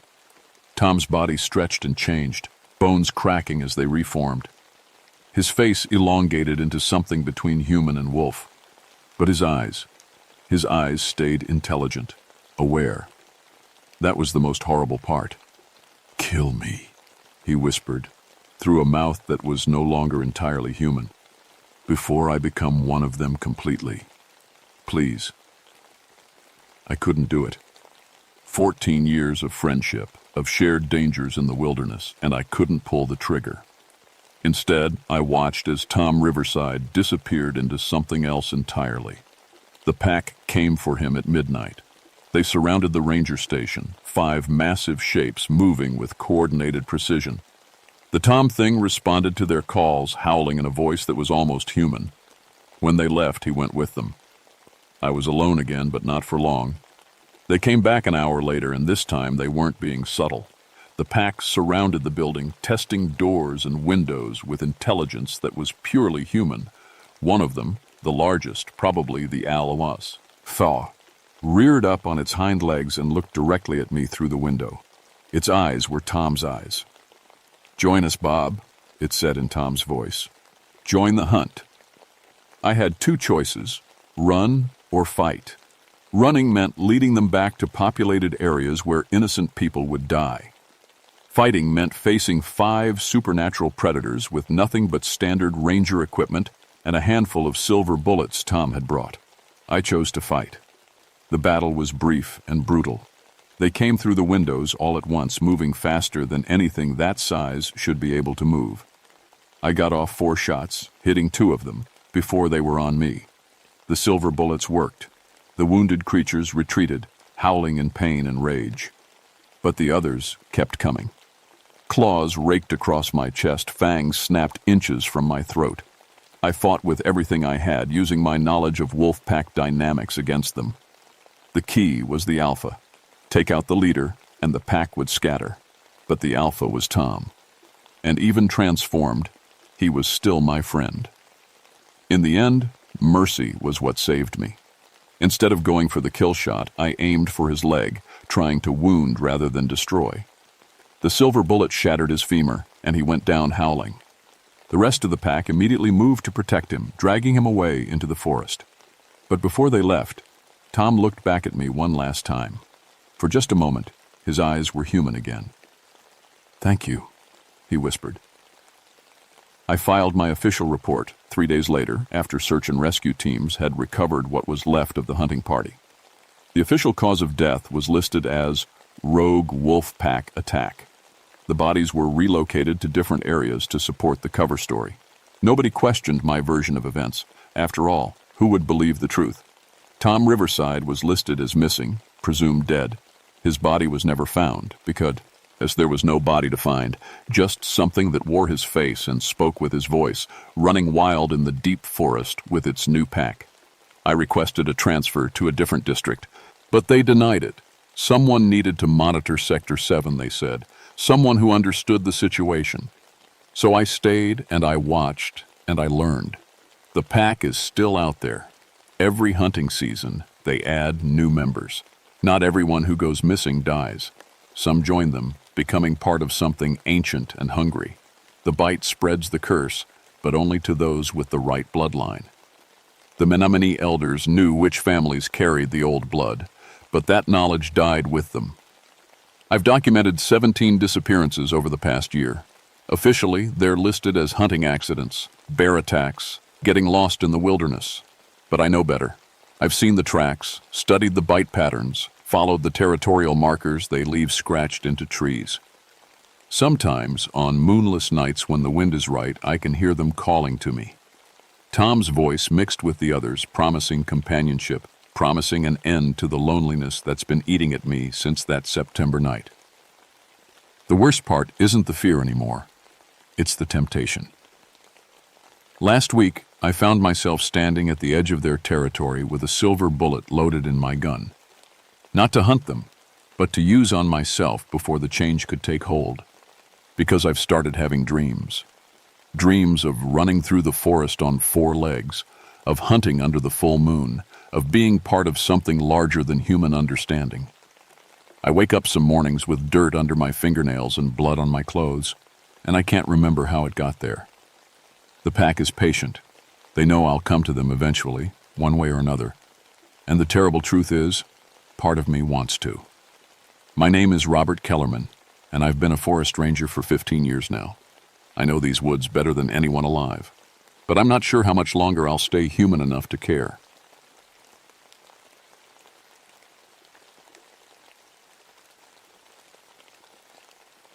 My name is Catherine Holloway, and I've been a forest ranger for 19 years. I'm telling you this story because I need someone to know what really happened in the Mount St. Helens Recovery Zone back in October 1988. The official report says it was an equipment malfunction. That's a lie. I was 43 then, divorced for 5 years, raising 2 teenagers on my own. Sarah was 16 and always rolling her eyes at me. Mark was 14 and thought he knew everything. They needed me to come home every night, and I needed this job to keep food on the table. Mount St. Helens had blown up 8 years before in 1980. The whole north side of the mountain just gone. Trees flattened for miles like giant matchsticks. My job was helping bring the forest back to life. We planted thousands of tiny Douglas fir and pine seedlings where the old giants used to stand. I believed in science back then. I thought if you understood how something worked, you could control it. Trees grew because of sunlight and water and good soil. Animals followed patterns you could predict. Everything had a reason, a system you could figure out. The recovery zone was a strange place to work. Even 8 years later, you could still see the ash layers in the dirt. Dead tree trunks stuck up like broken bones. The streams ran different colors sometimes, gray from the ash, red from the iron. But life was coming back. Green shoots pushed through the ash. Birds started nesting again. It felt like we were healing something broken. I drove out there every morning in my green Forest Service truck, past the signs warning visitors to stay on marked trails. The radio crackled with check-ins from other rangers scattered across the district. We all knew each other's voices. It was like a big family spread out over thousands of acres. The weather was changing that October. Rain came early and stayed late. Fog reserve, old and thick most mornings, making the stumps look like ghosts. The sun set earlier each day and the shadows grew longer. Something about the light felt different. Flatter, colder. The forest was getting ready for winter. I had a crew of 3 doing reforestation work that month. Dave Martinez was our crew leader, 35 years old, married with a baby on the way. He knew trees better than anyone. Ken Thompson was the muscle, 28, could carry 50-pound tree boxes like they were nothing. Lisa Chang was our newest hire, fresh out of college, full of ideas about forest management. They were good people, hard workers. The kind who showed up early and stayed late because they believed in what we were doing. Dave always brought extra coffee to share. Ken told terrible jokes that made us all groan. Lisa took notes on everything, asking questions that made the rest of us think harder about our work. On October 12th, I sent them to Sector 7 to plant seedlings along the old logging road. It was routine work. Dig holes, plant trees, water them in, move on to the next spot. They had enough supplies for 2 days. The weather looked decent. Nothing unusual. I should have gone with them. They were supposed to radio in every 4 hours. By 6 that evening, I hadn't heard anything since their morning check-in. The radio just gave me static when I tried to call. I wasn't worried yet. Radio dead zones were common in the recovery area. The eruption had knocked down most of the communication towers, and we were still rebuilding the network. But something felt wrong. Dave was careful about procedures. He never missed a check-in without a good reason.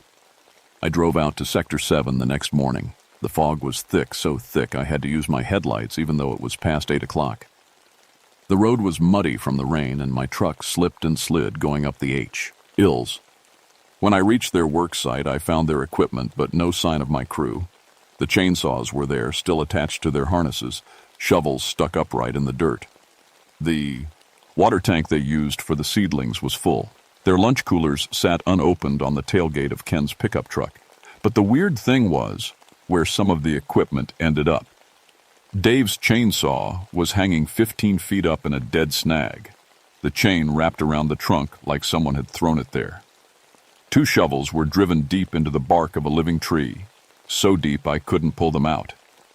Ken's work gloves were nailed to a stump with railroad spikes. I called out their names.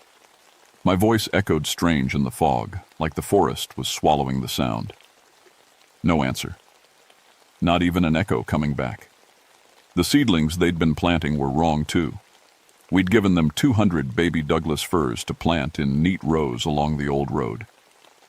Instead, I found them arranged in a perfect circle about 50 feet across. Someone had worked all night to move them because they were planted properly. Good holes, roots spread right, watered in. But the pattern didn't make sense. Inside the circle, the ground was torn up like something big had been digging. Clods of dirt and ash were scattered everywhere. In the center was a hole about 6 feet across and maybe 3 feet deep. The sides were smooth, like it had been carved rather than dug. That's when I noticed the silence. No birds, no insects, no wind in the trees. Even the constant drip of water from the fog had stopped. The forest was holding its breath. I walked around the circle of seedlings, looking for tracks or any sign of where my crew had gone. The footprints were confusing. Dave's boot prints led from the truck to the circle, then stopped. Ken's tracks went around the circle 3 times, then also stopped. Lisa's smaller prints were everywhere, like she'd been running. But there were other tracks too. Long grooves in the dirt that looked like someone had dragged heavy rope across the ground. Except rope doesn't. It leaves splinter marks in rocks. I tried my radio again. Nothing but static. Tried my cell phone. No signal. The fog was getting thicker instead of burning off like it should have. I could barely see my truck even though I'd parked it just 50 yards away. That's when I heard Dave's voice. "Catherine? Catherine, help me. I'm stuck." It came from somewhere in the fog, but I couldn't tell which direction. I called back but got no answer. Just that awful silence again. I followed the sound, or tried to. The fog played tricks with direction. I'd walk toward where I thought the voice came from, but it always seemed to be moving away. My boots squelched in the mud and branches grabbed at my jacket. "Dave, where are you?" "Here, I'm here. I can't move." This time the voice was definitely coming from my left. I pushed through a stand of young trees and found him. Dave was pressed against a Douglas fir, his arms spread wide like he was hugging it. At first I thought he was just resting, maybe hurt. But when I got closer, I saw the truth. The tree was growing around him. Bark had grown over his hands and wrists. His jacket was disappearing under layers of wood. The tree trunk was wider than it should be, swollen where Dave's body was being absorbed. "Catherine," he said, and his voice was calm, too calm. "I can't move. It happened so fast. The tree just reached out." "That's impossible," I said, because it was. Trees don't grow that fast. Trees don't reach out and grab people. "Hold on, I'll get you out." I pulled out my knife and started cutting at the bark around his hands. The wood was soft, almost wet, and it bled sap that looked too much like blood. Dave didn't seem to feel the cuts. "It doesn't hurt," he said. That's the strange part. I can feel myself becoming part of it. The roots, the leaves, the sunlight on the branches. It's beautiful, Catherine. I can feel the whole forest. "Stop talking crazy," I said, cutting faster. But the bark was growing back as fast as I could cut it away. "We need to get you to a hospital." "The others are here too," Dave said. "Ken and Lisa. They're part of the forest now. We're all connected." I looked around frantically. The fog was so thick I could barely see 3 feet in any direction. But I could hear them now. Voices calling my name from the trees around me. "Catherine." That was Ken's voice coming from somewhere to my right. "Help us," Lisa called from behind me. But when I looked, I only saw trees. Regular trees, standing where they'd always been. Except now they seemed to be watching me. Dave's face was starting to disappear under the bark. Just his eyes and mouth were still visible, and they were peaceful, almost happy. "Run," he whispered. "Don't let it take you too. Tell Sarah and Mark that their mom fought to come home." The fog around me started to move, swirling in patterns that looked almost like reaching arms. I heard footsteps in the mud, but couldn't see who was making them. I ran. I made it back to my truck, but barely. The fog followed me like it was alive, reaching out with tendrils that felt cold against my skin. My hands shook so bad I could hardly get the key in the ignition. The engine turned over, but the headlights wouldn't work. The radio was dead too, not even static now. I drove by feel, following the ruts in the road, praying I wouldn't drive off a cliff in the fog. Halfway back to the ranger station, the fog suddenly lifted.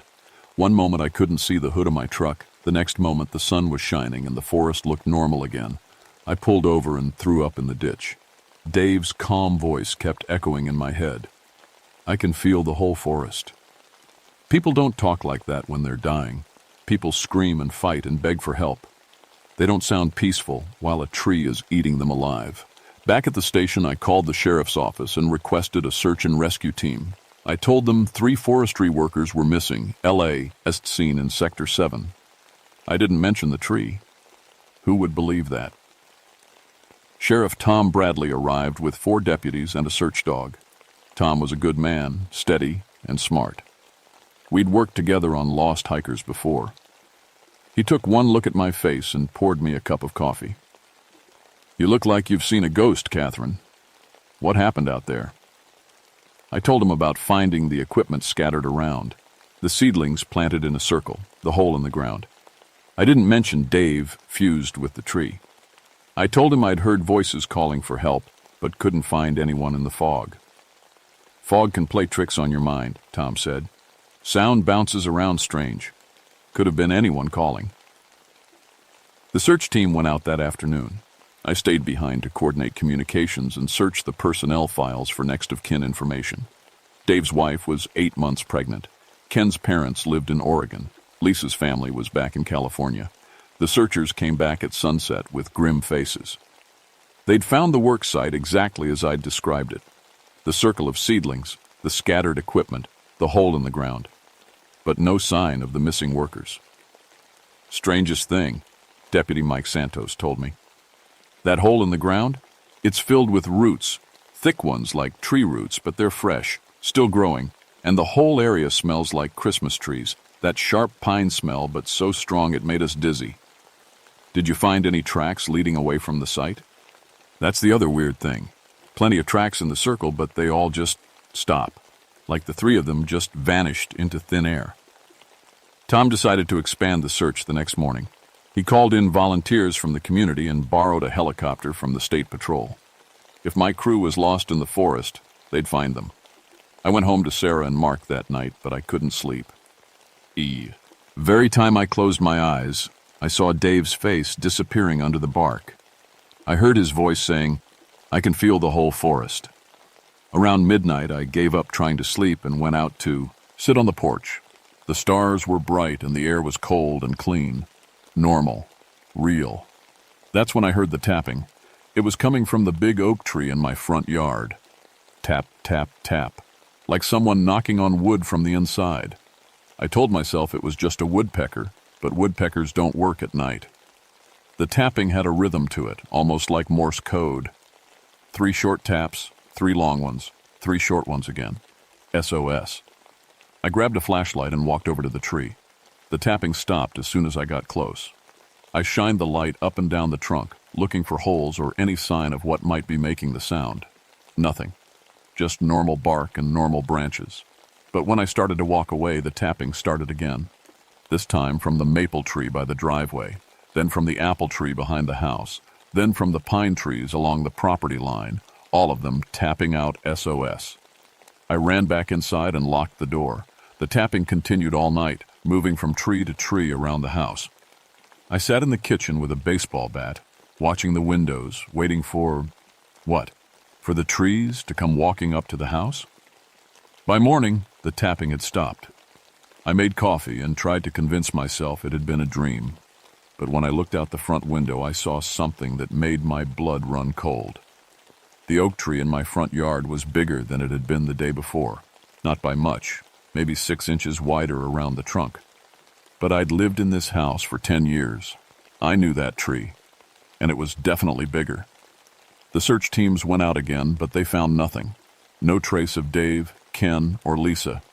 The official report would say they'd probably fallen into an old lava tube or mine shaft. The forest was full of hidden dangers. People went missing in the wilderness all the time. That afternoon, I drove back to Sector 7 alone. I had to see. Dave again, had to try to get him out of that tree. But when I got to the work site, the Douglas fir was gone, not cut down. Gone. The stump was still there, but it was old and weathered, like it had been cut years ago. There was no sign that anything had ever grown around a human body. The circle of seedlings was gone too. In their place was a grove of young trees that looked like they'd been growing there for years. The hole in the ground was filled with rich, dark soil. I walked around the area for an hour, looking for anything that proved what I'd seen the day before, but the forest had erased all evidence. It was like my crew had never existed, except for the voices. As the sun started to set, I heard them again, Dave calling my name from the trees, Ken laughing at one of his terrible jokes, Lisa asking questions about forest management. Their voices were coming from every direction now, echoing through the woods. And they weren't calling for help anymore. They were calling for me to join them. "Catherine," Dave said, his voice coming from a tree right behind me. "It's wonderful here. No more worry about bills or loneliness or getting old, just peace and the feeling of growing toward the light." I turned around but saw only trees. Regular trees that had probably been standing there for decades. "We're all connected now," Ken's voice said from my left. "We can feel every raindrop, every bird's nest, every root reaching deeper into the earth." "Don't you want to be part of something bigger?" Lisa asked. "Something that will last forever?" The voices were getting closer, and the trees around me were starting to move. Not much, just a swaying of branches when there was no wind, a rustling of leaves that sounded almost like whispers. I backed toward my truck, but the forest path kept shifting. Trees that had been on my right were suddenly on my left. The trail I'd followed in was nowhere to be found. "There's no need to be afraid," Dave said, and his voice was coming from directly above me now. "We're still your friends. We're still your crew. We just want you to be part of the team." I looked up and saw faces in the bark of the trees. Subtle at first, just patterns in the wood that looked like eyes and mouths. But as I stared, they became clearer. Dave's kind face in the trunk of a cedar, Ken's grin in the bark of a pine, Lisa's questioning eyes in the smooth skin of a birch. They were all watching me, all of them waiting. The trees started to close in. I ran blindly through the forest, crashing through underbrush, tripping over roots, not caring about the branches that tore at my clothes. The voices of my crew followed me, always just behind, always getting closer. My flashlight beam showed trees moving out of my way and then closing the path behind me. Roots rose up from the ground to trip me. Branches reached down to tangle in my hair. The forest was alive and hunting me. I burst into a clearing and almost ran straight into another person. A woman in her 50s, with long gray hair and weathered hands. She wore a Forest Service uniform like mine, but older, more worn. "You're Catherine Holloway," she said. It wasn't a question. "Who are you? How do you know my name?" "I'm Maria Cloudfeather. Yakima Tribal Liaison. And you need to stop running and start listening, or you're going to end up like your crew. The voices in the trees grew louder, more insistent. I could hear Dave calling my name, Ken laughing, Lisa asking me to join them. But Maria held up her hand, and the voices stopped. You have some kind of control over this thing? I asked. Not control. Understanding. There's a difference. She sat down on a fallen log and motioned for me to sit beside her. My grandmother told me stories about the forest spirit, the guardian. She said it was old when the first humans walked these mountains. This is about folklore? My crew is dead because of some old stories? Your crew isn't dead, that's the problem. You're still alive, still conscious, but they're part of the forest now. The guardian absorbs people, but it keeps their minds intact. They become part of something bigger. A chill ran down my spine. That's impossible. Is it? You've seen it yourself. You've heard them talking to you. Does it sound like they're suffering? I thought about Dave's peaceful voice, the way he'd said he could feel the whole forest. No, they seemed happy. The Guardian isn't evil. It's trying to restore balance. The volcano erupted 8 years ago and destroyed thousands of acres of forest. Now humans are replanting, but we're doing it wrong. We're not asking permission. We're not respecting the old agreements. What agreements? The ones my ancestors made with the forest spirits. The ones that kept the balance for thousands of years. The ones your people forgot when they decided they could own the forest instead of being part of it. The trees around us were swaying now, even though there was no wind. I could feel them listening, waiting. So, what does it want? A caretaker. Someone who understands both worlds, the human world and the forest world. Someone who can make sure the replanting is done right, with respect for what was here before. And if I say no? Maria pointed to the trees around us. Then you join your crew. You become part of the Guardian's consciousness. You'll be happy, but you'll never see your children again. Sarah and Mark. I thought of them at home, probably doing homework, complaining about their lives, taking for granted that I'd always be there to come home to them. If I say yes, what happens? You become the Guardian's partner. You help guide the reforestation efforts. You make sure humans and the forest can coexist. But you'll be changed. You'll be able to feel what the forest feels, hear what it hears. You'll never be fully human again. The voices of my crew started up again, calling my name. But this time they sounded different. Urgent. Warning. The Guardian is losing patience, Maria said. It's been waiting for you to understand. If you don't choose soon, it will choose for you. The trees around the clearing started to move closer. Not swaying now, but actually walking, their root systems tearing up from the ground like giant feet. The sound was like thunder and breaking glass. I could see the Guardian now, rising up from the center of the forest. It was massive, hundreds of feet tall, made of twisted trunks and branches and roots. Human faces were visible in its bark. Not just my crew, but dozens of others. People who had been absorbed over the years, their consciousness woven into the forest's mind. Dave's face appeared in the Guardian's chest about 20 feet above the ground. His voice boomed out, impossibly loud, but still gentle. Catherine, you have to choose. We can't hold it back much longer. It wants you to join us, but we know you have children to raise. We know you can't leave them. So what do I do? Make the deal Maria told you about. Become the bridge between worlds. It's the only way to save yourself and protect the forest. The Guardian's massive hand reached down toward me. Each finger was the size of a tree trunk, and I could see smaller faces embedded in the bark. Men and women and children who had been absorbed over the centuries. I'll do it, I said. I'll be your partner. But I need to be able to go home to my kids. I need to live in both worlds. The Guardian's hand stopped just inches from my face. I could feel its breath, which smelled like pine needles and rich earth and something else, something ancient and wild. The bargain is acceptable, the Guardian said, and its voice was like wind through trees. But there will be a price. One of your crew must remain as a permanent reminder of what happens to those who disturb the forest without permission. I looked up at Dave's face in the Guardian's chest.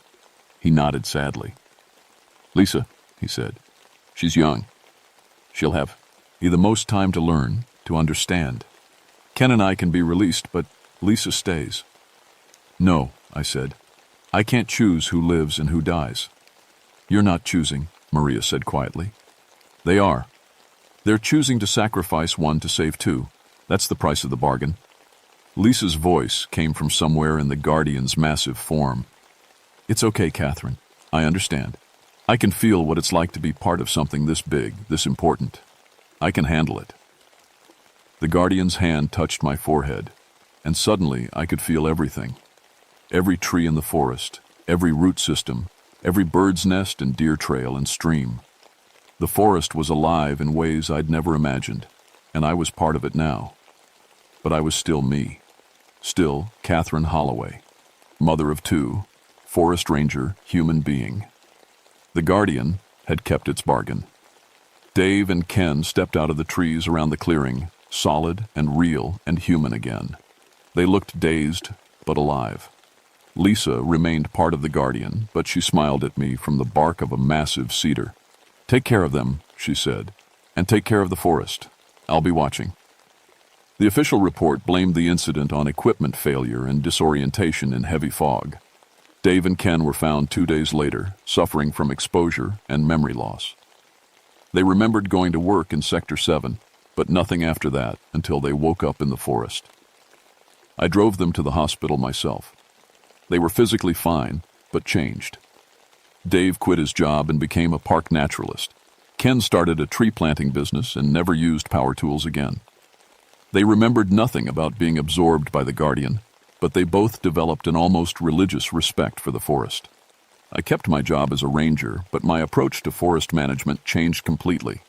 I started consulting with tribal elders about traditional forest practices. I learned about the old agreements, the ways humans had worked with the forest instead of trying to control it. The reforestation efforts in the Mount St. Helens recovery zone became a model for the whole country. We planted trees in natural patterns instead of rigid rows. We used native species that had grown there for thousands of years. We asked permission before we disturbed the soil, and I could feel the Guardian's approval. Every morning when I drove into the forest, I felt its presence welcoming me. Every tree we planted with respect grew strong and healthy. Every stream we helped restore ran clear and clean. But the changes in me were harder to hide. I started knowing things I shouldn't know. When storms were coming, where to find lost hikers, which trees were diseased before they showed symptoms. My connection to the forest grew stronger every year. Sarah and Mark noticed the changes too. I was more patient with them, more understanding. I seemed to know when they were lying or hiding something. They joked that I had eyes in the back of my head, but it was more than that. I could feel their emotions the way I could feel the forest's moods. They're adults now, with children of their own. Sometimes I take my grandchildren to visit the forest, and I show them how to walk quietly, how to listen to what the trees are telling them. They're too young to understand the full truth, but they're learning respect. Lisa is still there, still part of the Guardian. Sometimes when I'm alone in the forest, I can hear her voice in the wind through the trees.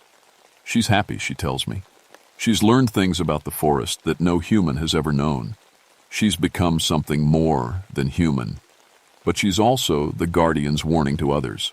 Researchers who come to study the recovery zone with too much arrogance, loggers who try to cut trees without permission, developers who want to build roads through pristine forest. They all meet Lisa first. She appears to them as a young woman stepping out from behind a tree, and she explains the rules. Most of them listen. A few don't. The Guardian is patient, but it's not infinitely forgiving. I'm 68 years old now, and I've been the Guardian's partner for 27 years. I've helped replant thousands of acres of forest, trained dozens of rangers in respectful forest management, and kept the peace between the human world and the forest world. But I'm getting old, and the Guardian needs someone younger to take over, someone who understands both worlds, who can speak for the forest when humans forget their place. I've been training my replacement for 3 years now. Her name is Jennifer Chen, and she's everything I was at her age. Smart, dedicated, convinced that science can solve every problem. She doesn't believe in forest spirits or ancient agreements. Yet. But she's starting to listen to the trees. She's starting to understand that the forest is more than just a collection of plants and animals. She's starting to feel the connections that bind all living things together. Soon, she'll be ready to make her own choice. And when she does, I hope she chooses wisely. Because the guardian is still there, still watching, still waiting. The forest remembers everything, and it never forgets the price of disrespect. Sometimes, late at night, I still hear the tapping from the trees around my house. Not SOS anymore. Now it's a different message, tapped out in the ancient rhythm of the forest's heartbeat. Welcome home, it says. Welcome home.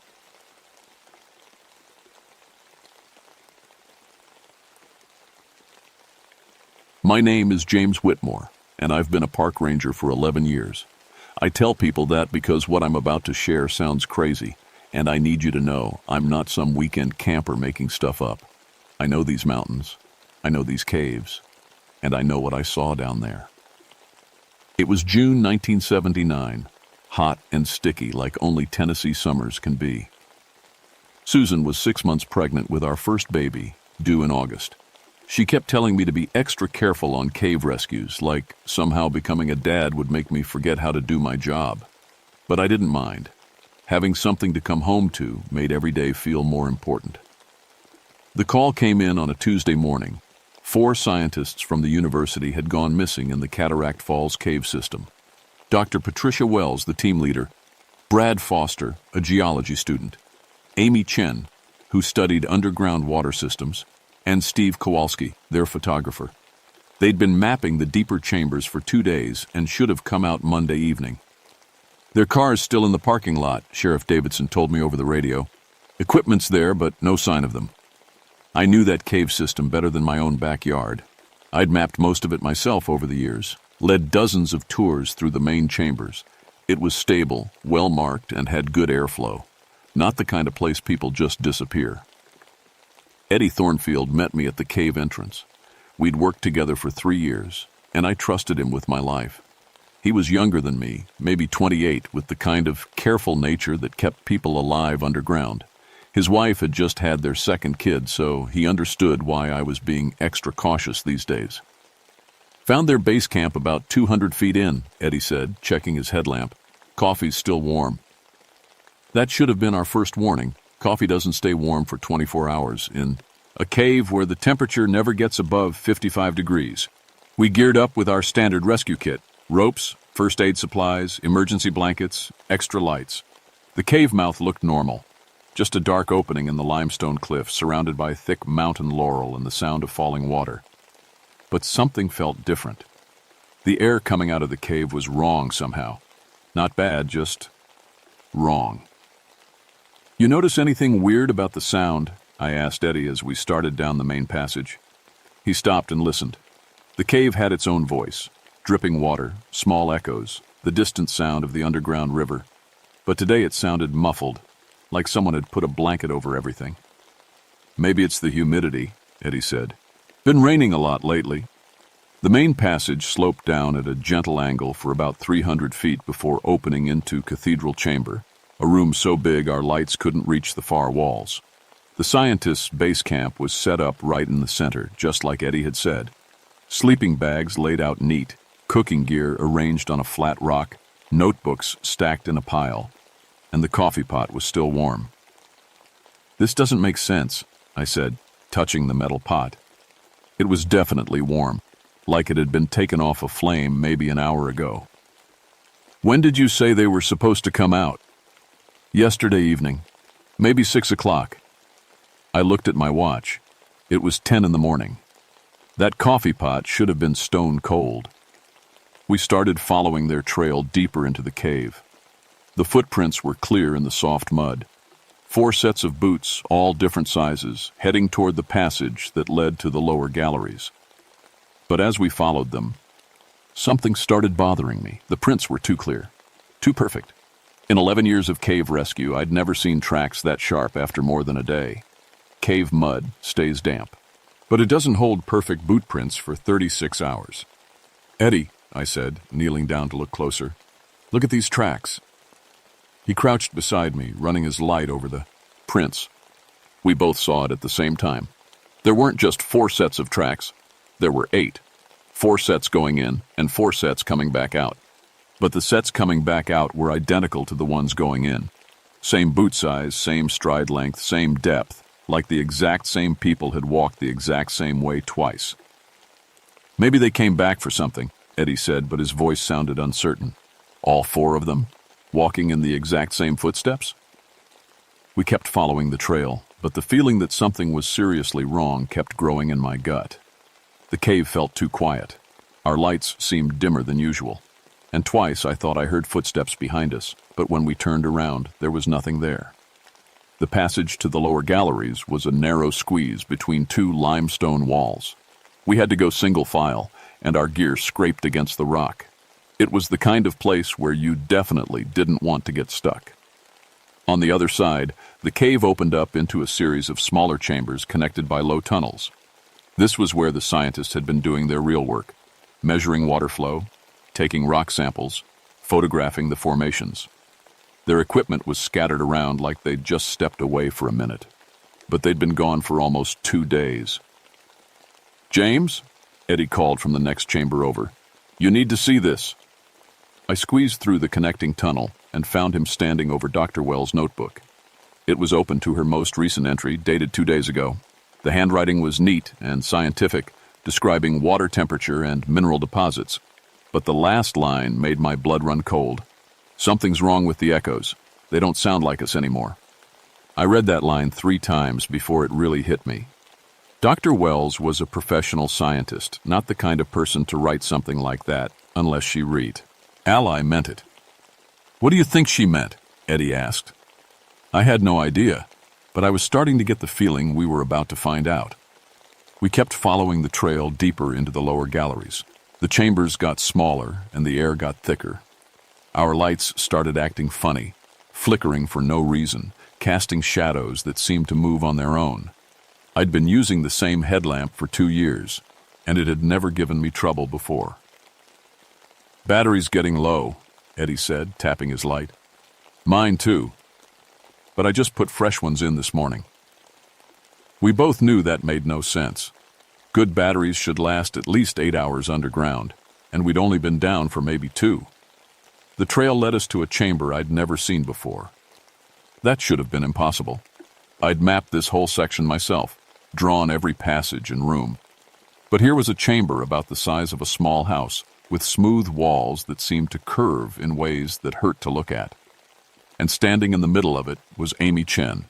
She was just standing there, perfectly still, facing away from us.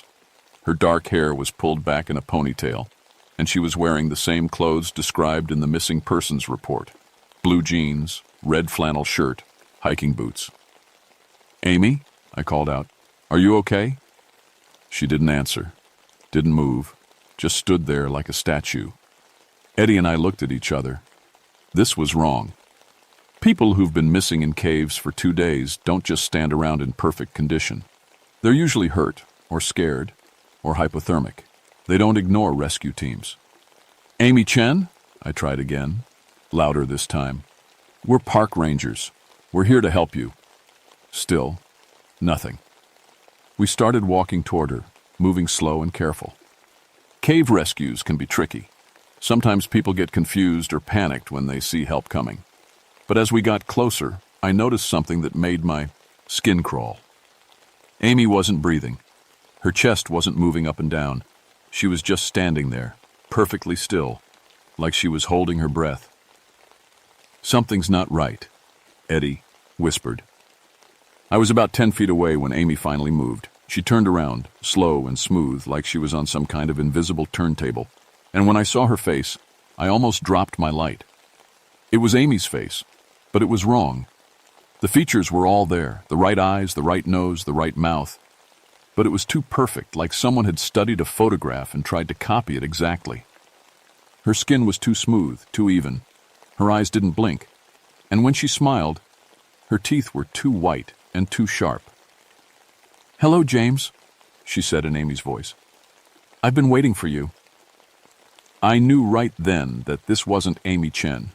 I didn't know what it was, but it wasn't human. "Where are the others?" I asked, trying to keep my voice steady. "They're here," not Amy said. "They're all here. We're all here now." The way she said "we" made my blood turn cold, like there was more than one thing talking through Amy's mouth. "Eddie," I said quietly, not taking my eyes off the thing in front of me. "We need to get out of here." But when I looked over at Eddie, he was staring at something behind me. His face was white as a sheet. I turned around and saw them. Dr. Wells, Brad Foster, and Steve Kowalski, all standing in the chamber entrance. They looked just like Amy. Perfect copies of the missing people, but wrong in ways I couldn't quite put my finger on. "We've been waiting," Dr. Wells said in a voice that sounded like her, but flatter somehow. "We've been learning." "Learning what?" I asked. "Learning to be you," Brad Foster answered. "Learning to walk in your world." That's when I understood what Dr. Wells had meant about the echoes. These things weren't just copying how the scientists looked. They were copying how they talked, how they moved, how they acted. They were learning to be human. "What are you?" I asked. "We are what we need to be," Steve Kowalski said. "We are, or what you fear to lose." I looked at Eddie, and he was backing toward the chamber entrance, but the 4 copies were blocking our way out. "James," Eddie whispered, "look at their feet." I looked down and saw what he meant. The copies weren't leaving footprints. They were standing on the soft cave mud, but their feet weren't pressing down. They were just floating, maybe half an inch above the ground. "Mirror walkers," I breathed, remembering something an old Cherokee man had told me years ago. They steal reflections. They steal souls. The copy of Amy tilted her head like she was listening to something only she could hear. "Yes," she said. "That's what your people called us, before you forgot how to see." "What do you want?" I asked. "To walk in the light," Dr. Wells said. "To leave these dark places and live in your world." "We have been waiting so long," Brad Foster added, "waiting for the right ones to come, ones who know the deep places, ones who can show us the way up." I realized they were talking about Eddie and me. We were the ones who knew the cave systems, the ones who could guide them to the surface. They wanted to use us to get out of the underground world and into ours. "You killed them," I said, looking at the 4 copies. "You killed the scientists." "We became them," Amy said. "It is the same thing." "No," I said. "It's not." That's when Eddie made his move. He pulled out his emergency flare and lit it, filling the chamber with bright red light. The copies stepped back, hissing like cats. In the flare light, I could see them more clearly, and what I saw made me sick. Their skin was wrong. It looked like it was made of the same stuff as the cave walls, smooth limestone that had been carved to look like flesh. Their eyes were too dark, like looking into deep water, and when they moved, they didn't move quite right, like they were remembering how to. "Oh, walk." "The light burns them," Eddie said. "We need to get out of here." But as we started moving toward the entrance, the copies began to change. Their perfect human faces started to melt and shift, showing glimpses of something underneath. Something that lived in the dark places under the earth, something that had been waiting for a very long time. "You cannot leave," they said, all speaking at once in voices that didn't sound human anymore. "You have seen us. You know us. You must stay." The chamber started to change too. The walls began to move, shifting like they were made of water instead of stone. The entrance we'd come through was getting smaller, closing up like a wound healing. "Run," I told Eddie. "Run now." We ran for the shrinking entrance, diving through just as it closed behind us. But I could hear them following, their footsteps echoing in the tunnels.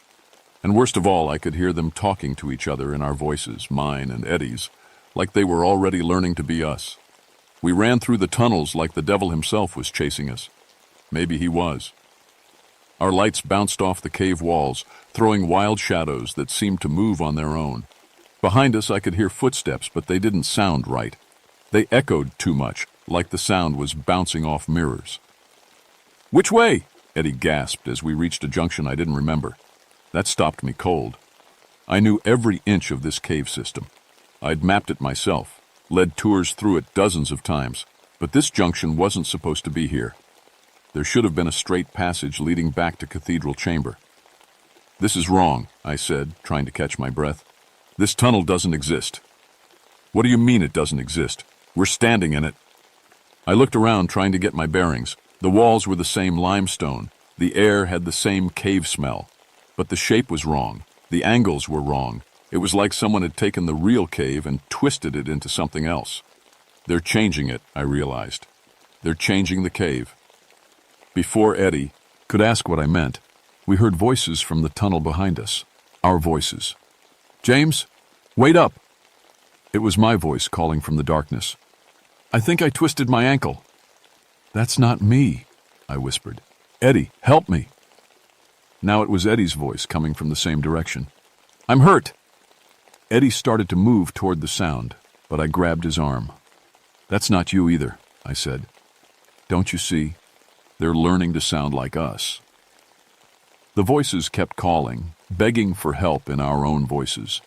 It was the worst thing I'd ever heard, like listening to yourself die. We picked the left tunnel and kept moving. It sloped upward, which should have been good news, but nothing felt good anymore. The cave was playing tricks on us, changing when we weren't looking.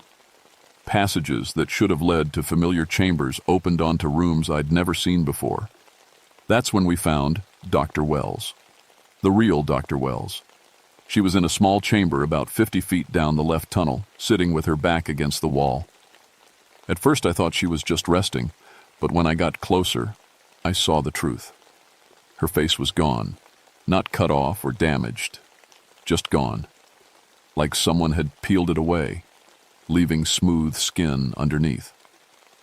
She was still breathing, but her chest barely moved. When I touched her shoulder, she felt cold as cave water. "Jesus," Eddie whispered. "What did they do to her?" "They took her face," I said. "They took her face to wear it." I checked for a pulse. It was there, but weak and getting weaker. Dr. Wells was dying, and there was nothing we could do to help her. "We have to get out of here," I said. "We have to warn people." But as we started to leave, Dr. Wells grabbed my wrist with surprising strength. She couldn't talk, had no mouth to talk with, but she pointed deeper into the chamber.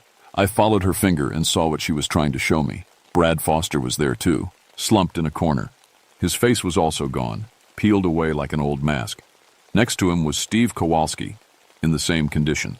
All three of them were alive but fading, like their life was, being slowly drained away. "Where's Amy?" I asked Dr. Wells. She pointed to herself, then made a gesture like something being pulled away. I understood. Amy was the first one they'd taken. She was already gone. A sound from the tunnel made us both freeze. Footsteps coming our way. But these weren't the wrong echoes from before. These sounded normal, human. "James? Eddie?" It was a woman's voice, but not one I recognized. "Are you in there?" I looked at Eddie. We hadn't told anyone else where we were going. Nobody else should have been in the cave. "Who's there?" I called out. "It's Susan," the voice answered. "James, I was so worried about you. I came looking." My blood turned to ice. Susan was my wife, 6 months pregnant, and she was supposed to be at home in town. She'd never been in this cave system in her life. She was afraid of small spaces. "That's not Susan," I told Eddie. "James, please," the voice called, closer now. "I need your help. Something's wrong with the baby." Even knowing it wasn't real, those words hit me like a punch to the gut. The thing in the tunnel was using my deepest fears against me. "Don't listen," Eddie said. "It's one of them." But then I heard another voice. A man's voice, young and scared. "Dad? Dad, where are you?" Eddie went white. That's my boy. That's Tommy. It's not Tommy, I said.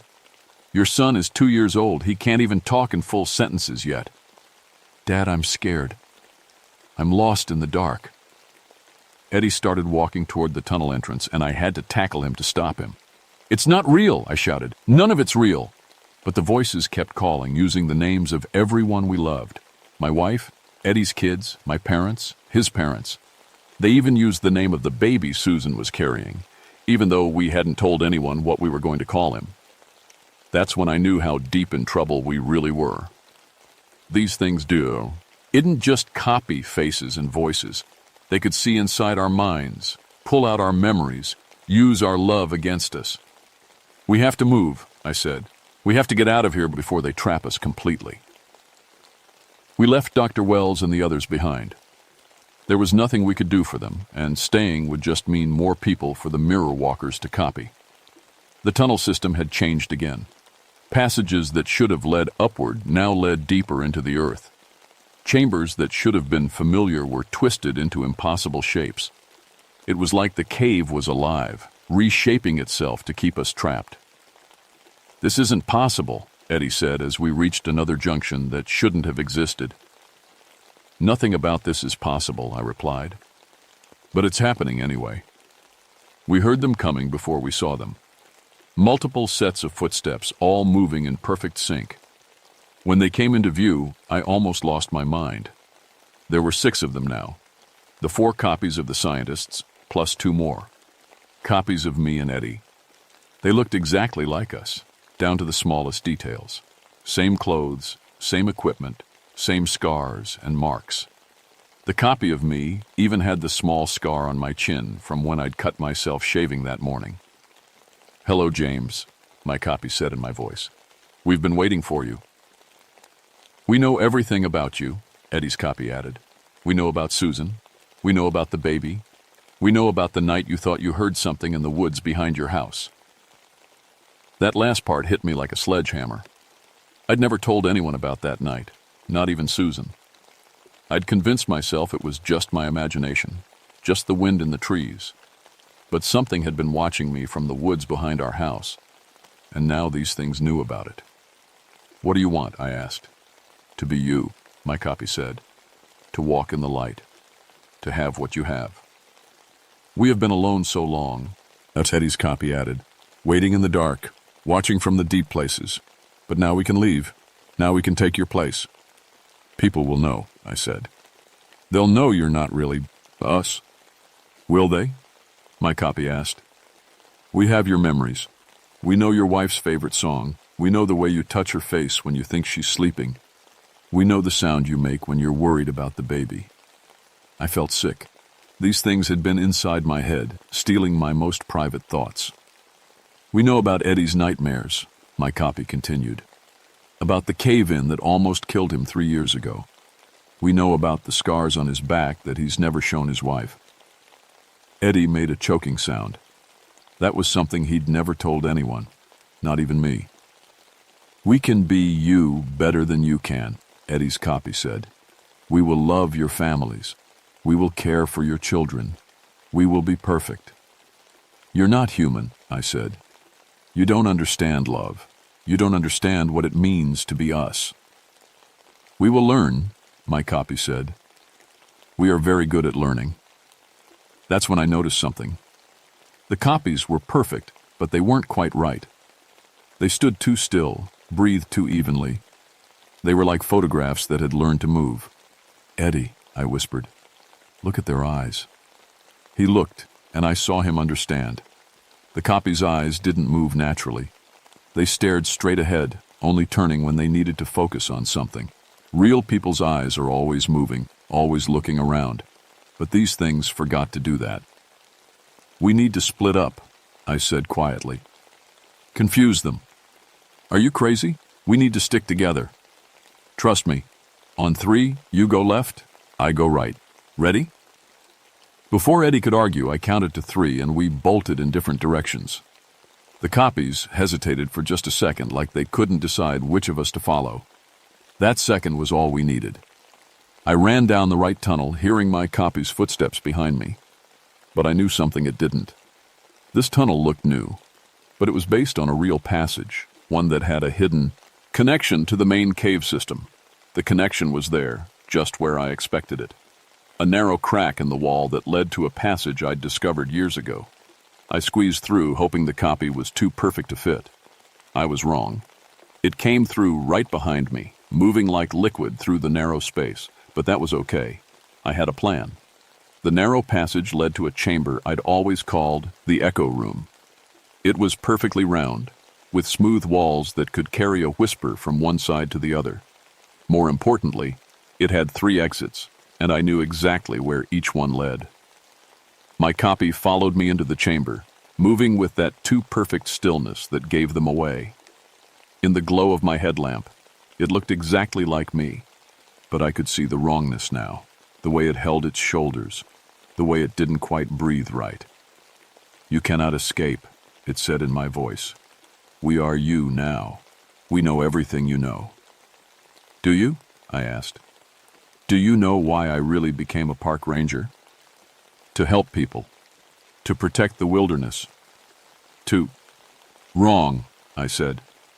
"I became a park ranger because I was afraid of the dark." The copy tilted its head, confused.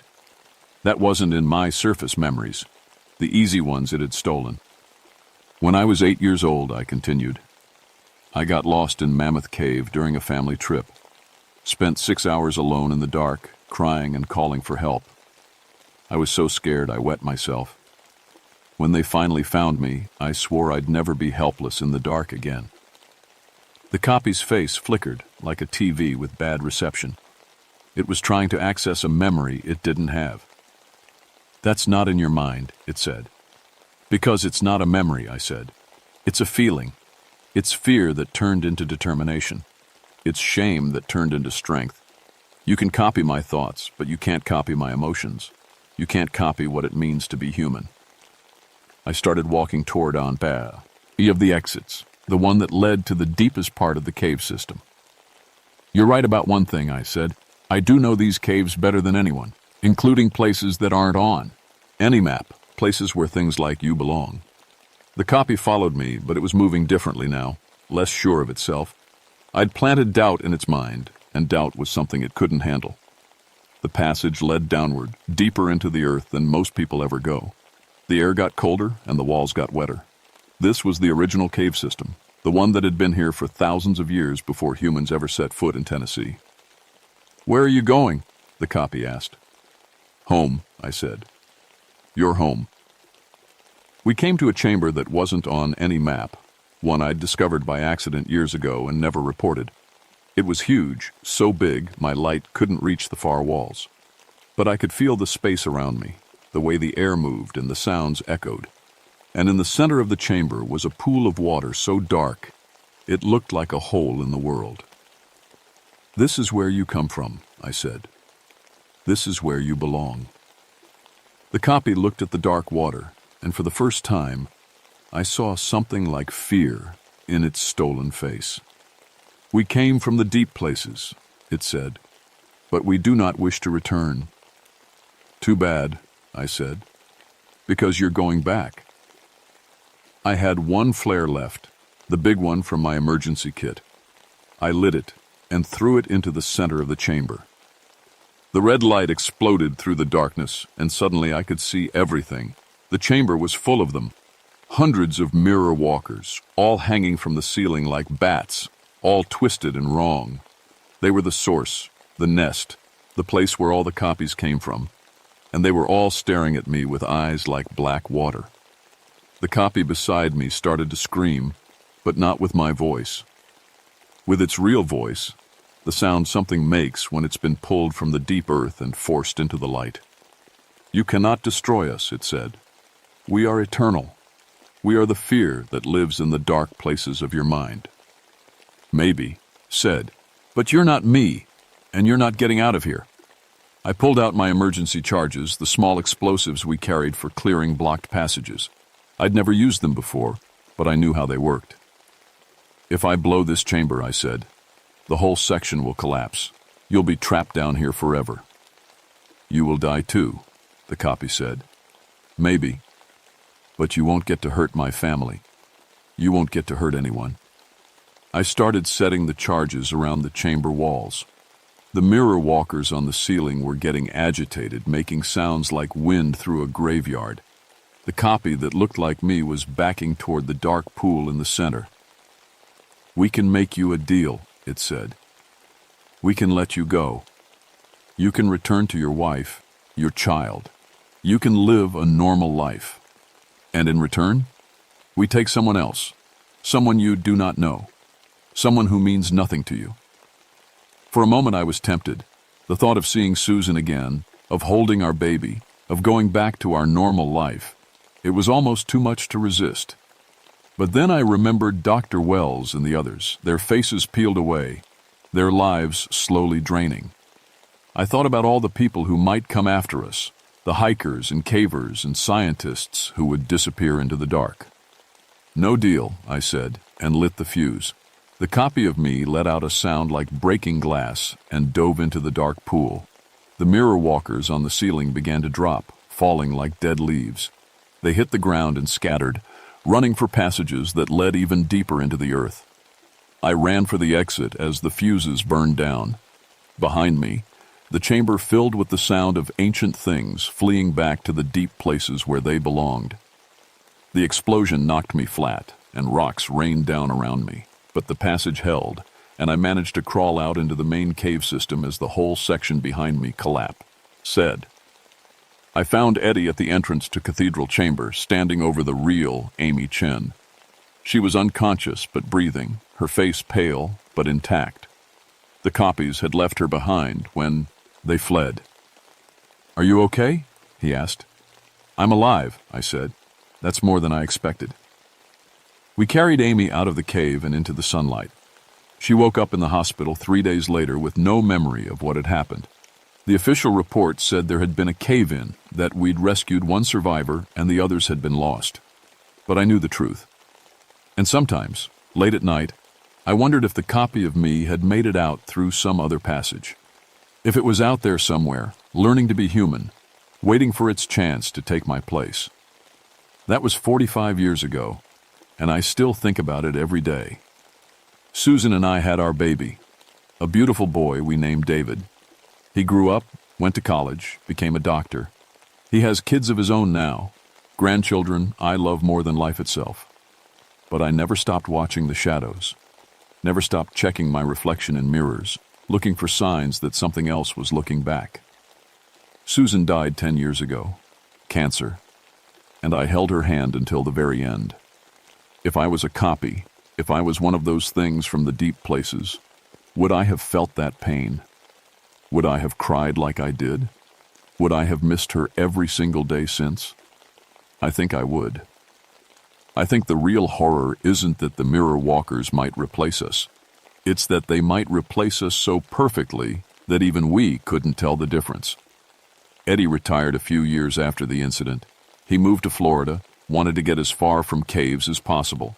We still call each other on Christmas, and every year he asks me the same question, "Are you still you?" And every year I tell him yes, but I'm never completely sure. The caves are still there, of course. The Park Service sealed off the section where we found the mirror walkers, but there are other passages, other ways into the deep places. Sometimes hikers report strange encounters, glimpses of people who look exactly like them, voices calling from the darkness that sound like their own. Most people don't believe those stories. They think it's just the imagination, just the fear that comes from being alone in the dark. But I know better. I know that some things are too strange to be anything but true. Amy Chen became a professor, teaching geology at a small college in Ohio. She never went into another cave, never talked about what happened that day. But she sends me a Christmas card every year, and she always writes the same thing. "Thank you for bringing me home." I don't know if she remembers what really happened or if her mind just filled in the gaps with something it could handle. Maybe it doesn't matter.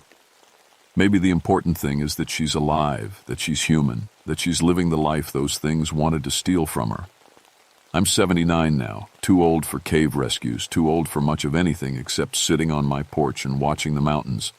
But I still keep my emergency kit by the door, Still keep fresh batteries in my flashlight.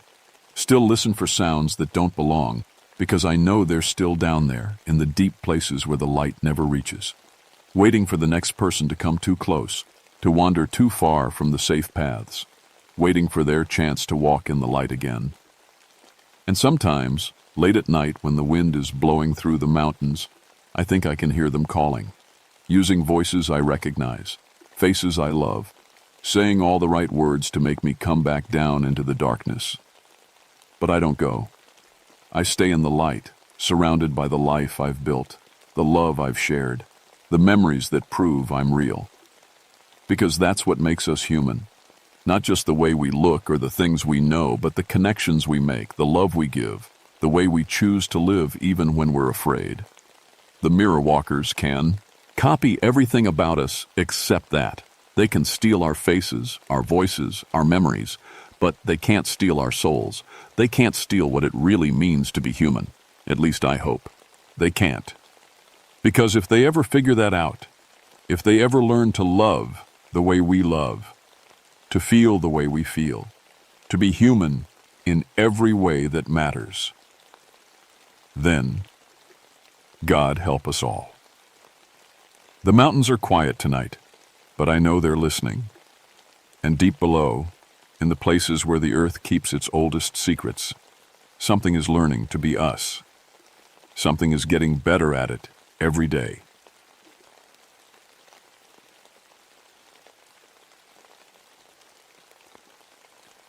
My name is Michael Stonecrow, and I need to tell you what really happened in Red Rock Canyon back in August of 1963.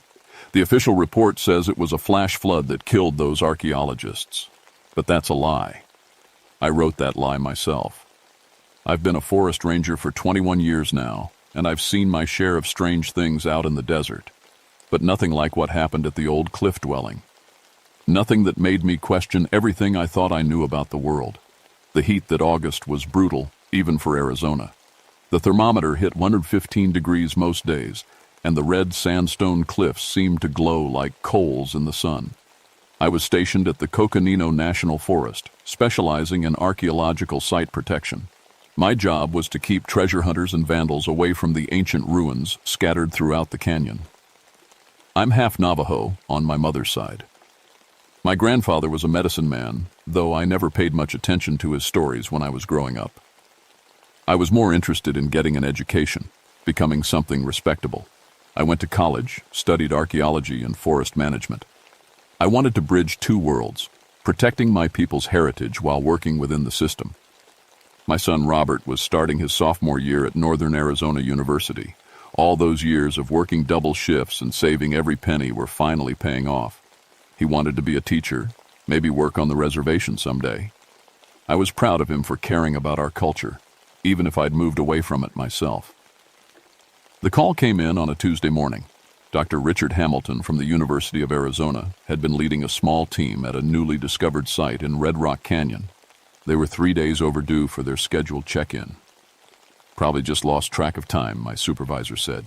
You know how those professor types get when they find something interesting. But I had a bad feeling about it. The site was remote, about 50 miles from the nearest town, accessible only by hiking through rough terrain. If something had gone wrong, they'd have no way to call for help. I packed my gear and headed out before dawn. The drive to the trailhead took 2 hours on dusty back roads. As I got closer to the canyon, I noticed something strange. No birds.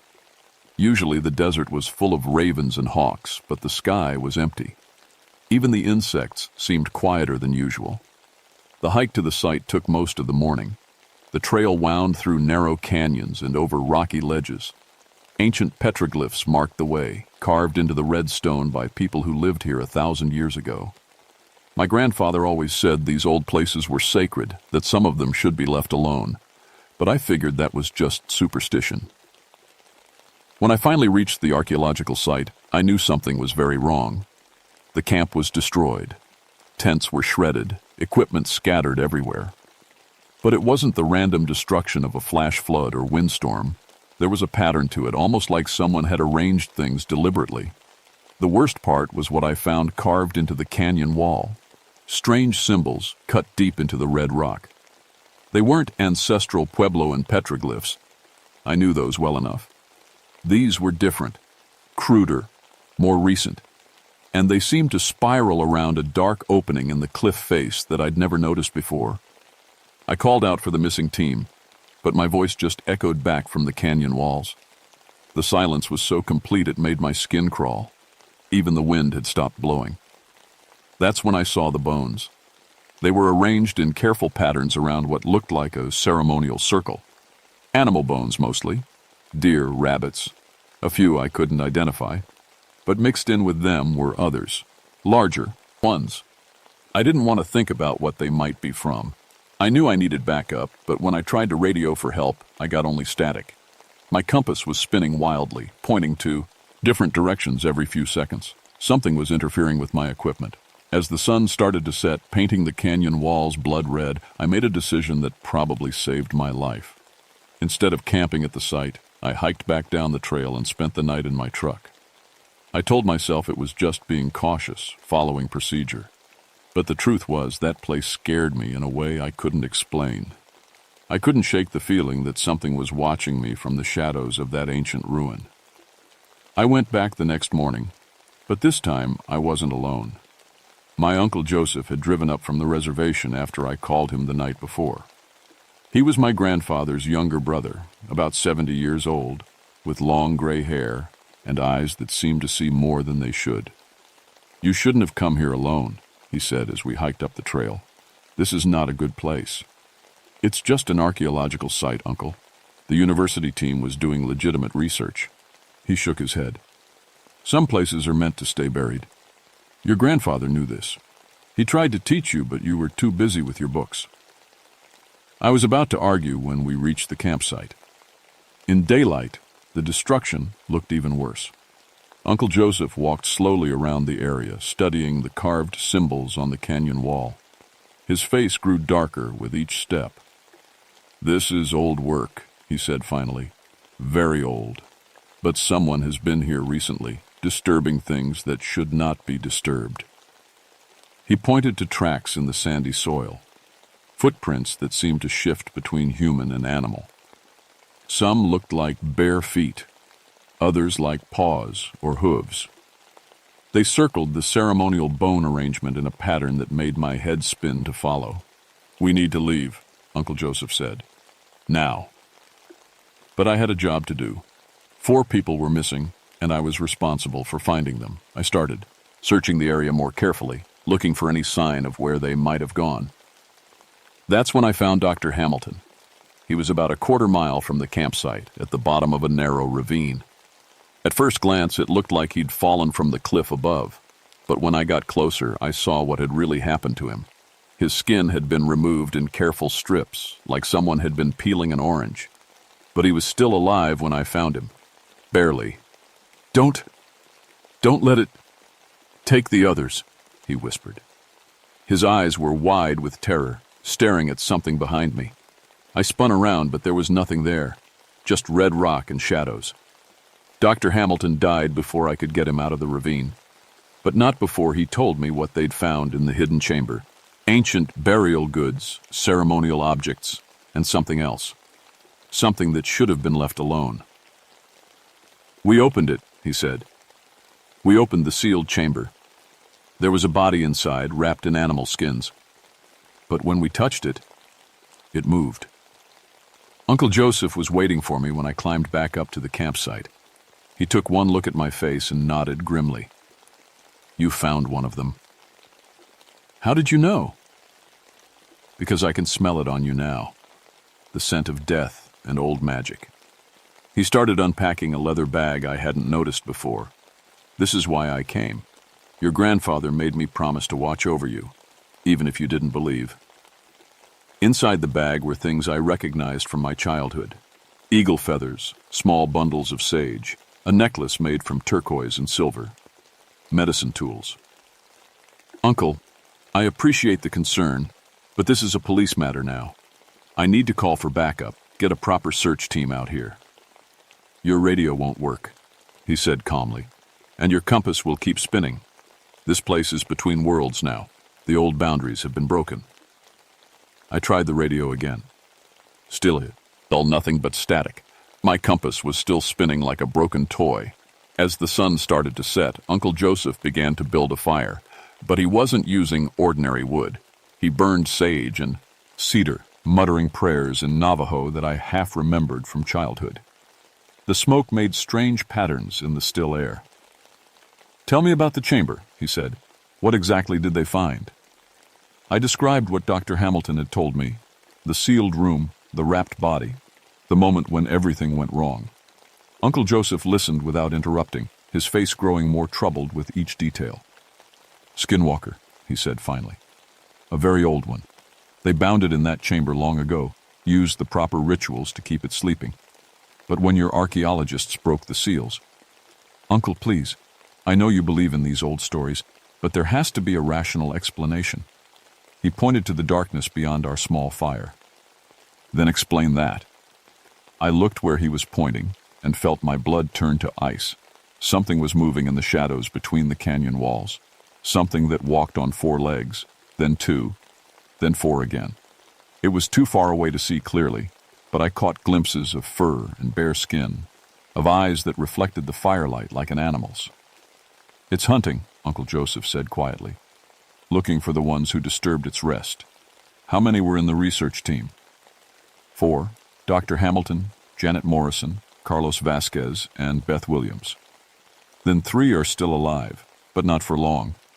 The thing in the shadows let out a sound that wasn't quite human, wasn't quite animal. It was like hearing someone scream while their throat was changing shape. The sound echoed off the canyon walls, coming from all directions at once. Uncle Joseph threw more sage on the fire. The flames flared up, casting dancing shadows on the red stone walls. For a moment, I thought I saw the creature clearly, a human figure wearing the pelts of different animals, its face shifting between human and something else. Then it was gone, vanished into the darkness like smoke. "It stay here," I said, reaching for my rifle. "We can't leave either," Uncle Joseph replied. "It knows we're here now. It can smell the disturbance we carry. If we try to run, it will hunt us down in the open desert." He was right. I could feel it out there, circling our camp like a wolf stalking wounded prey. Every shadow seemed to hide watching eyes. Every sound might be footsteps coming closer. We spent the night taking turns, keeping watch, feeding the fire, and listening to the thing prowling just beyond the light. Sometimes it sounded like it was right next to us. Other times it seemed miles away. But it was always there, always hunting. By morning I was beginning to understand that my old life, the life where I was just a forest ranger dealing with normal problems, was over. The next day we found Janet Morrison. She was hanging from a dead tree about a mile from the campsite, but she wasn't exactly dead. Not entirely. Her body had been changed.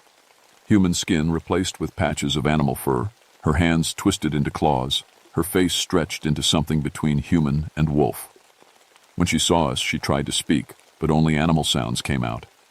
Her eyes were still human, though, still terrified and aware of what had happened to her.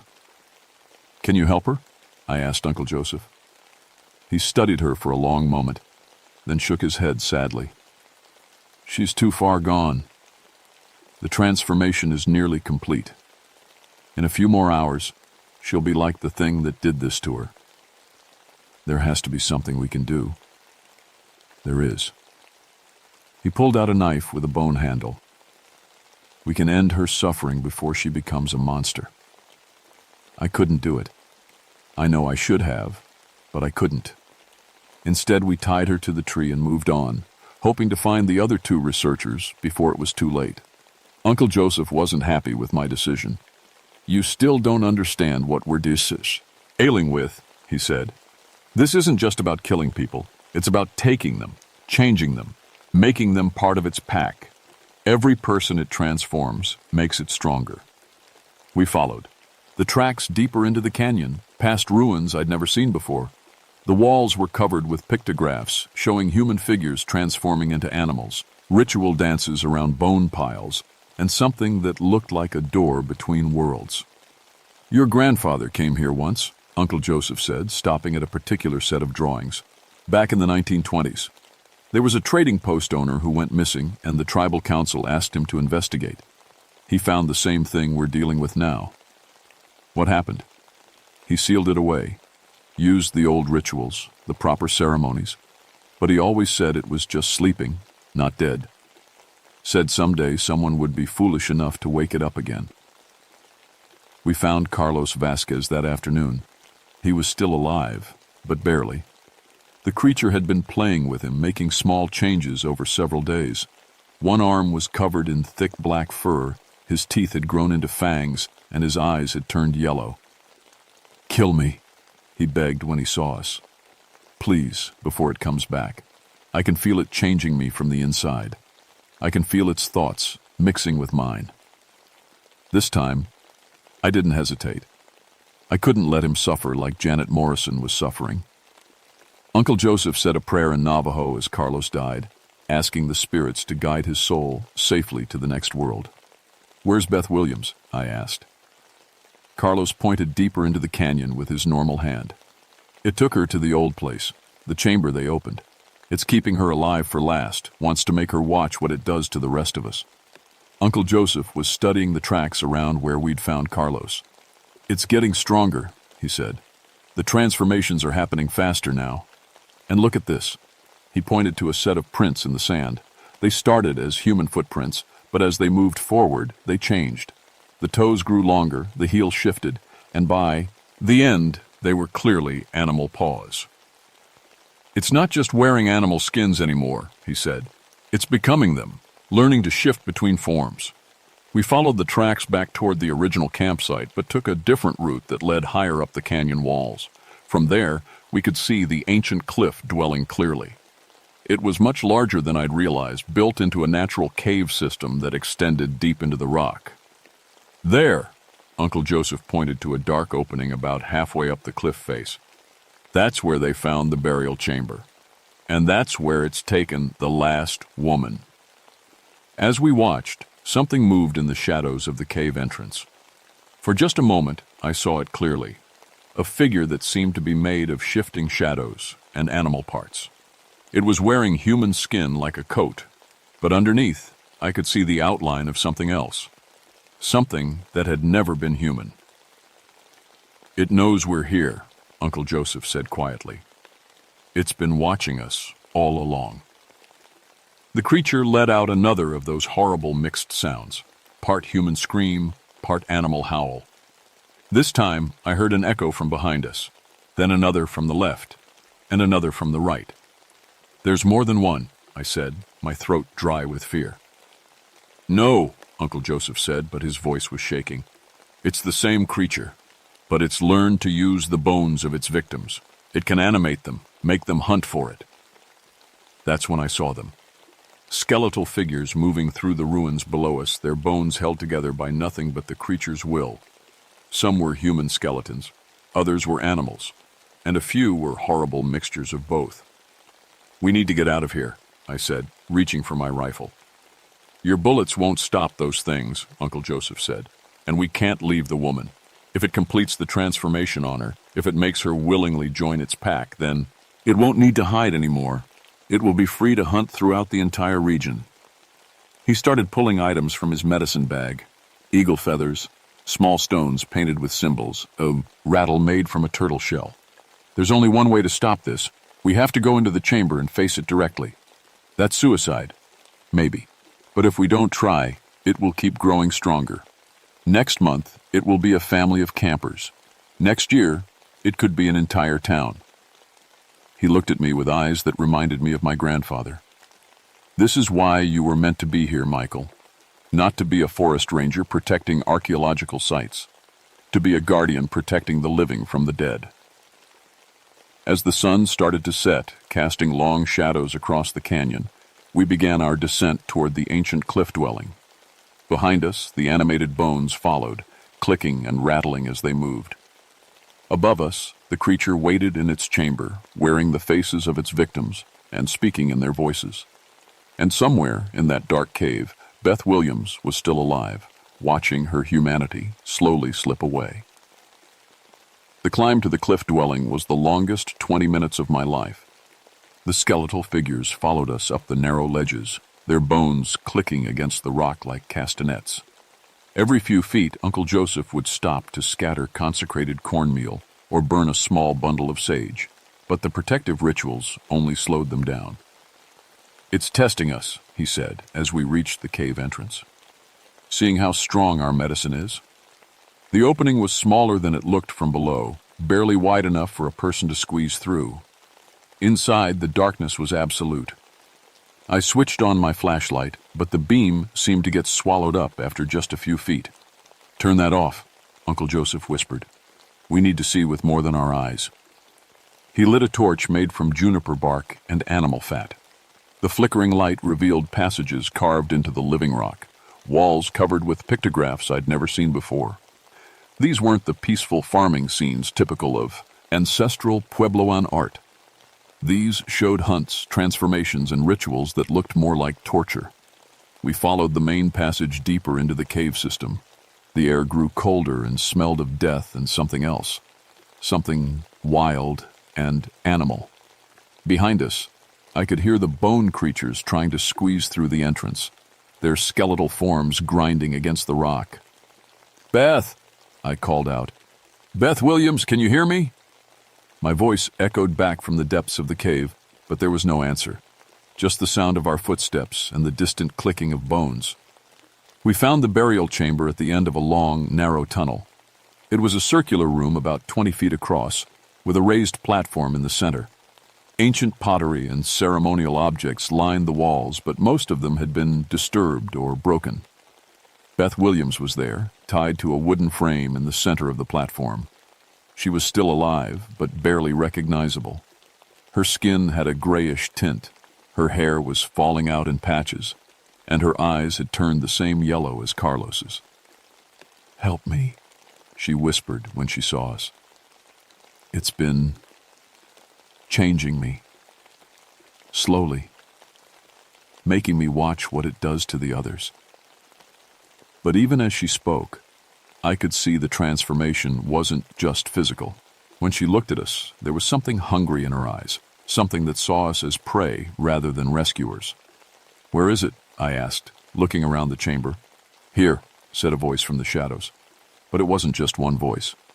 It was Dr. Hamilton and Janet Morrison and Carlos Vasquez, all speaking at once. "We've been waiting for you, Michael Stonecrow." The creature stepped into the torchlight, and I finally saw it clearly. It was wearing the skins of all its victims like a patchwork coat, but underneath, I could see its true form, something that had never been human, something ancient and hungry and utterly alien to our world. "You've been running from your heritage for so long," it said, now speaking in my grandfather's voice. "But you can't run from what you are. You carry the old blood, the blood of those who knew how to hunt and transform and survive." "Don't listen to it," Uncle Joseph said, raising his medicine bundle. "It's trying to confuse you." The creature laughed, a sound like breaking glass. "Old man, your medicine is weak. The world has changed since your grandfather's time. The boundaries between worlds are breaking down. Soon, there will be no difference between the living and the dead, between human and animal, between what is and what was." It gestured to Beth Williams. "She understands now. She's seen what I can offer. Power, freedom from the weak flesh that holds you back, the ability to become whatever you need to be." Beth's eyes were glowing now, and when she spoke, her voice was changing, becoming something between human and animal. "Join us, Michael. You don't have to fight this. You can be part of something greater." "She's too far gone," Uncle Joseph said quietly. "The transformation is complete. She's one of them now." The creature began to change, its form shifting and flowing like smoke.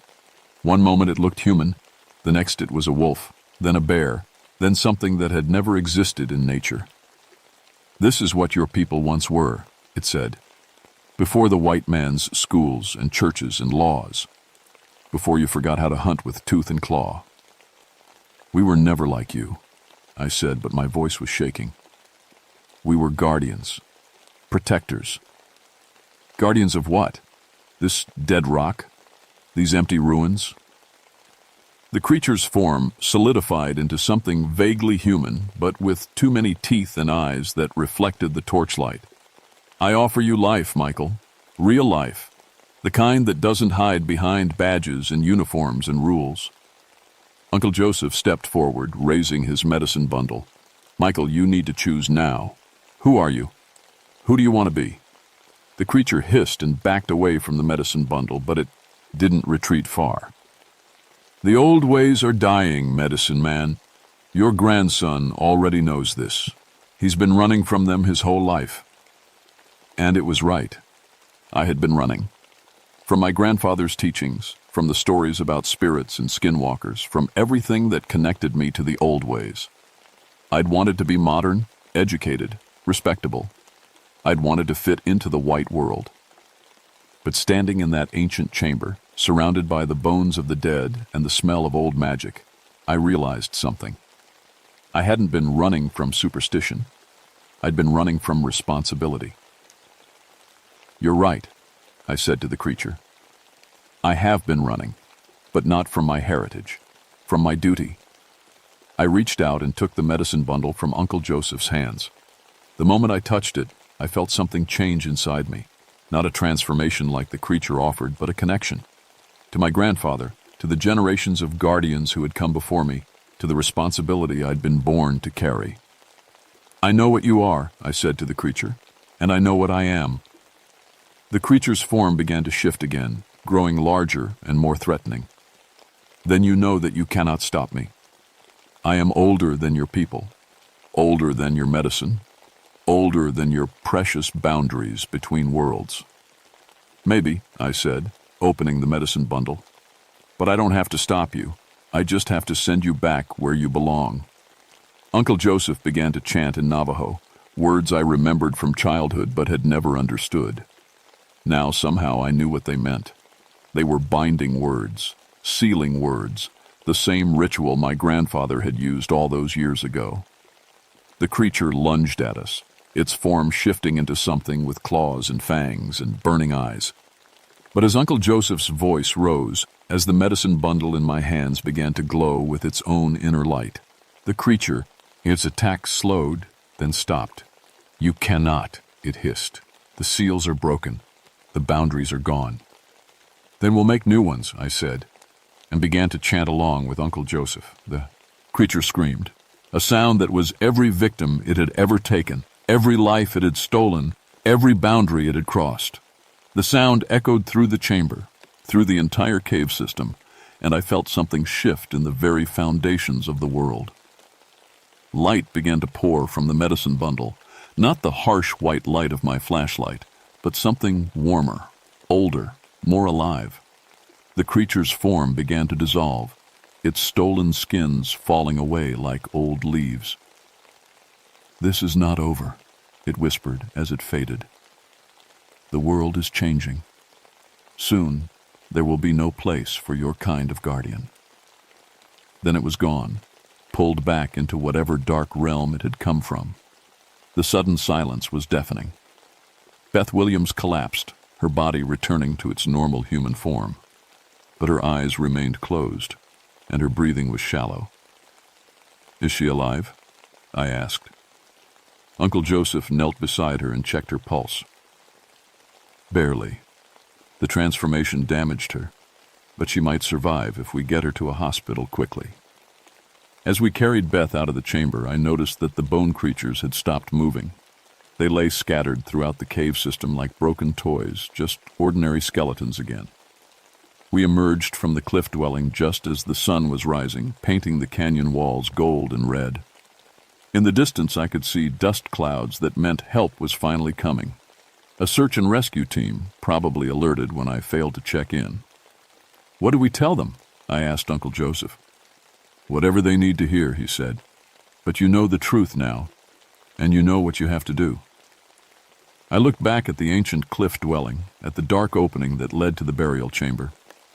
The creature was gone, but the chamber remained. And someday, someone else might be curious enough to break the seals again. I'll watch over it, I said. Make sure it stays sealed. Uncle Jos. Eve nodded. Your grandfather would be proud. You've finally come home. The official report was simple: flash flood. The archaeological team had camped in a wash that became a raging torrent during a sudden thunderstorm. Dr. Hamilton, Janet Morrison, and Carlos Vasquez had been swept away and killed. Beth Williams had been found unconscious but alive, suffering from exposure and trauma-induced amnesia. The site was declared geologically unstable and closed to further archaeological study. I made sure of that. Beth Williams recovered mostly. She spent 2 months in a psychiatric hospital, claiming she couldn't remember anything about the expedition. But sometimes, when she thought no one was looking, I'd catch her staring at the sky like she was watching for something. And she never went camping again. I transferred to a different district, one that included several remote archaeological sites. My new job description was the same as before: protecting ancient ruins from vandalism and theft. But I knew the real reason I was there. I was a guardian, just like my grandfather had been. Uncle Joseph visited me every few months, bringing new medicine bundles and teaching me rituals I should have learned as a child. He never said, "I told you so," but I could see the satisfaction in his eyes. The family tradition would continue. My son Robert noticed the change in me when he came home for Christmas. "Dad, you seem different," he said. More like Grandpa used to be." "Maybe I'm just getting older," I told him. But I started teaching him some of the old stories, the ones my grandfather had tried to teach me, just in case. The Red Rock Canyon site remained closed, but I checked on it regularly. The seals were holding, the chamber stayed dark, and the desert wildlife had returned to normal, most of the time. But sometimes, on nights when the moon was dark and the wind was still, I'd hear something moving in the canyon. Not the creature, that was gone, sent back to whatever realm it had come from. But its presence had left echoes, cracks in the boundary between worlds. Other things were starting to notice those cracks. I keep my grandfather's medicine bundle in my truck now, along with my ranger equipment. I've learned to read the signs, the way birds avoid certain areas, how animals act when something unnatural is nearby, the feeling in the air when reality starts to bend. 3 years after the Red Rock Canyon incident, I got a call about missing hikers near another ancient site. The description was familiar: camp destroyed, strange symbols carved in rocks, animal bones arranged in patterns. I packed my gear and headed out, Uncle Joseph riding beside me. As we drove through the desert, he asked the question I'd been dreading. "Do you think it's the same creature?" "No," I said, "but I think it's something similar, something that was waiting for the boundaries to weaken." He nodded grimly. "Your grandfather always said that once the seals start breaking, others will follow. The old things are patient, but they never give up." We reached the new site just as the sun was setting. The missing hikers were college students, young and curious and completely unprepared for what they'd stumbled into. But this time, I was ready. I am Michael Stonecrow, guardian of the spaces between worlds. I protect the living from the dead, the present from the past, the possible from the impossible. It's not the job I thought I wanted, but it's the job I was born to do. And somewhere in the darkness beyond the firelight, I can hear something moving, something hungry, something that knows I'm here and knows what I carry. The hunt begins again, but this time I won't be running.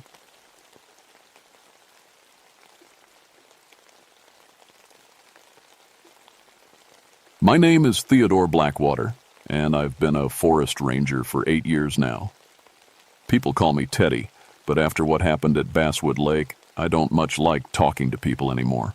I came back from Korea in 1946 with shaky hands and bad dreams. The Army doctors said I'd get better with time, but some nights I still wake up hearing artillery shells. The woods help, though, out here in the Boundary Waters, 60 miles from the nearest town. It's quiet enough that my mind can finally rest. I know these lakes better than most folks know their own backyards. Every inlet, every rocky shore, every spot where the water runs deep. I can paddle a canoe through fog, thick as soup, and still find my way home. I've got a little float plane, too. Nothing fancy. Just a Piper Cub with pontoons that gets me around when the water's too rough for paddling. July 1954 was the hottest summer anyone could remember. The air hung heavy and still, like a wet blanket you couldn't shake off. Even the mosquitoes seemed too tired to bite. For 3 weeks straight, there wasn't a breath of wind anywhere. The lakes turned flat as mirrors, so clear you could see straight down 200 feet to the bottom. That's when Walter Kowalski went missing. Walter was the best fishing guide in Minnesota. Been taking folks out on these waters for 20 years. Knew every trick the fish had. He'd taken an elderly couple from Chicago, Harvey and Dorothy Miller, out to Basswood Lake for a 3-day trip. Should have been back Tuesday morning. When Wednesday came and went with no sign of them, the sheriff called me. I flew over Basswood Lake that afternoon, circling low in my little plane. The water was so still it looked like glass, but something felt wrong. Usually you'd see fish jumping, loons floating around, something alive. This time, nothing. Just empty water stretching out to the Canadian border. Then I spotted their boat. It was floating upside down about a mile from shore, white bottom gleaming in the sun like a dead fish belly. No sign of the people, no sign of any trouble either. The weather had been perfect for days. Walter's boat was a good one, built to handle anything these lakes could throw at it. I radioed back to headquarters. Found the boat, no people. I'm going in for a closer look. Be careful, Teddy, came the scratchy reply. Water's been acting strange all week. Johnson says his outboard died on him 3 times yesterday, and his compass started spinning like a top. I laughed it off then. Johnson was getting old, probably just maintenance issues. But as I brought my plane down for a water landing, my own engine started coughing. Never happened before. I've kept that Piper in perfect shape since I bought her. The engine smoothed out once I was on the water, but something else bothered me. The lake felt too warm. In July, these deep lakes stay cold even when the air gets hot. But this water was like bath water, especially near the middle where it should have been coldest. I paddled my emergency canoe over to Walter's overturned boat. Soon as I got close, I saw the claw marks. They ran along the bottom of the boat in parallel lines, each groove deep enough to stick my finger in. Whatever made them had claws bigger than any bear I'd ever seen. But bears don't attack boats in the middle of a lake. Bears don't swim 200 yards from shore to flip over a 20-foot fishing boat. The marks were fresh, too. White wood showed through where something had scraped away the paint and varnish. But there wasn't any blood, no bits of clothing, nothing to show what happened to Walter and the Millers. I tied Walter's boat to my canoe and started towing it back to shore. That's when I noticed my compass needle spinning lazy circles, like it couldn't decide. Which way was north? And my watch had stopped, hands frozen at 3:17. The sun was getting low by the time I reached the landing. Peter Kingbird was waiting for me, old Ojibwe fellow who'd been guiding fishermen since before I was born. Peter knew these waters better than anyone, knew stories about them that went back generations. "Bad business, Teddy," he said, helping me drag the boats up on shore. "My grandfather used to tell stories about this lake. Said there were things living down deep that didn't like visitors." "Come on, Peter. You don't really believe that old stuff." He looked at me with those dark eyes of his, serious as a funeral. "Believe it? Son, I've been avoiding the deep parts of this lake for 60 years. My grandfather called them the lake sleepers. Said they'd been down there since before the first people came to this land." Lake sleepers? Things that look like people but bigger, stronger. They don't like folks messing around in their territory. Peter pointed out toward the deep water. Grandfather said they could reach up and pull a man down from 50 feet away, make him drown without even touching the water. I wanted to laugh, but something in Peter's voice stopped me, and those claw marks on Walter's boat weren't from any normal animal. "We need to search for survivors," I said. "Sheriff's organizing a diving team for tomorrow morning." Peter shook his head. "Won't find nothing with divers. Lake sleepers don't leave bodies where folks can find them, take them down deep, keep them for themselves." That night I camped on the shore, couldn't shake the feeling I was being watched. Every little sound, a loon calling, water lapping against the rocks, made me jump. My hands started shaking again, just like after the war. I told myself it was just nerves, just the stress of people being missing. But deep down, I knew something was wrong with Basswood Lake. Something had been wrong for a long time, and we'd just been lucky enough not to notice it before. Around midnight, I heard singing, soft and low, coming from out on the water. Sounded like a woman's voice, sad and lonely. I grabbed my flashlight and shined it across the lake, but the beam just disappeared into the darkness. The singing stopped as soon as the light hit the water. I didn't sleep much that night. The diving team arrived at dawn, 3 men from Duluth with proper gear and a boat full of equipment.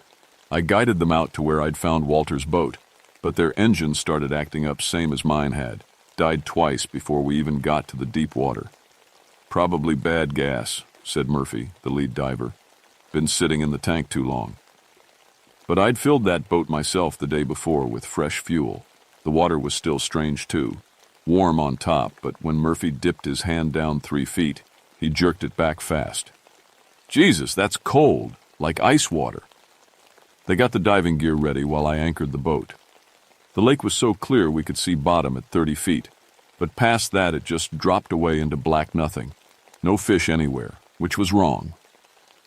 Basswood Lake should have been full of walleye and northern pike. Murphy went down first, following the anchor line. We watched him descend through the clear water until he was just a dark shape against the deeper darkness. He was down maybe 5 minutes when his safety line started jerking hard.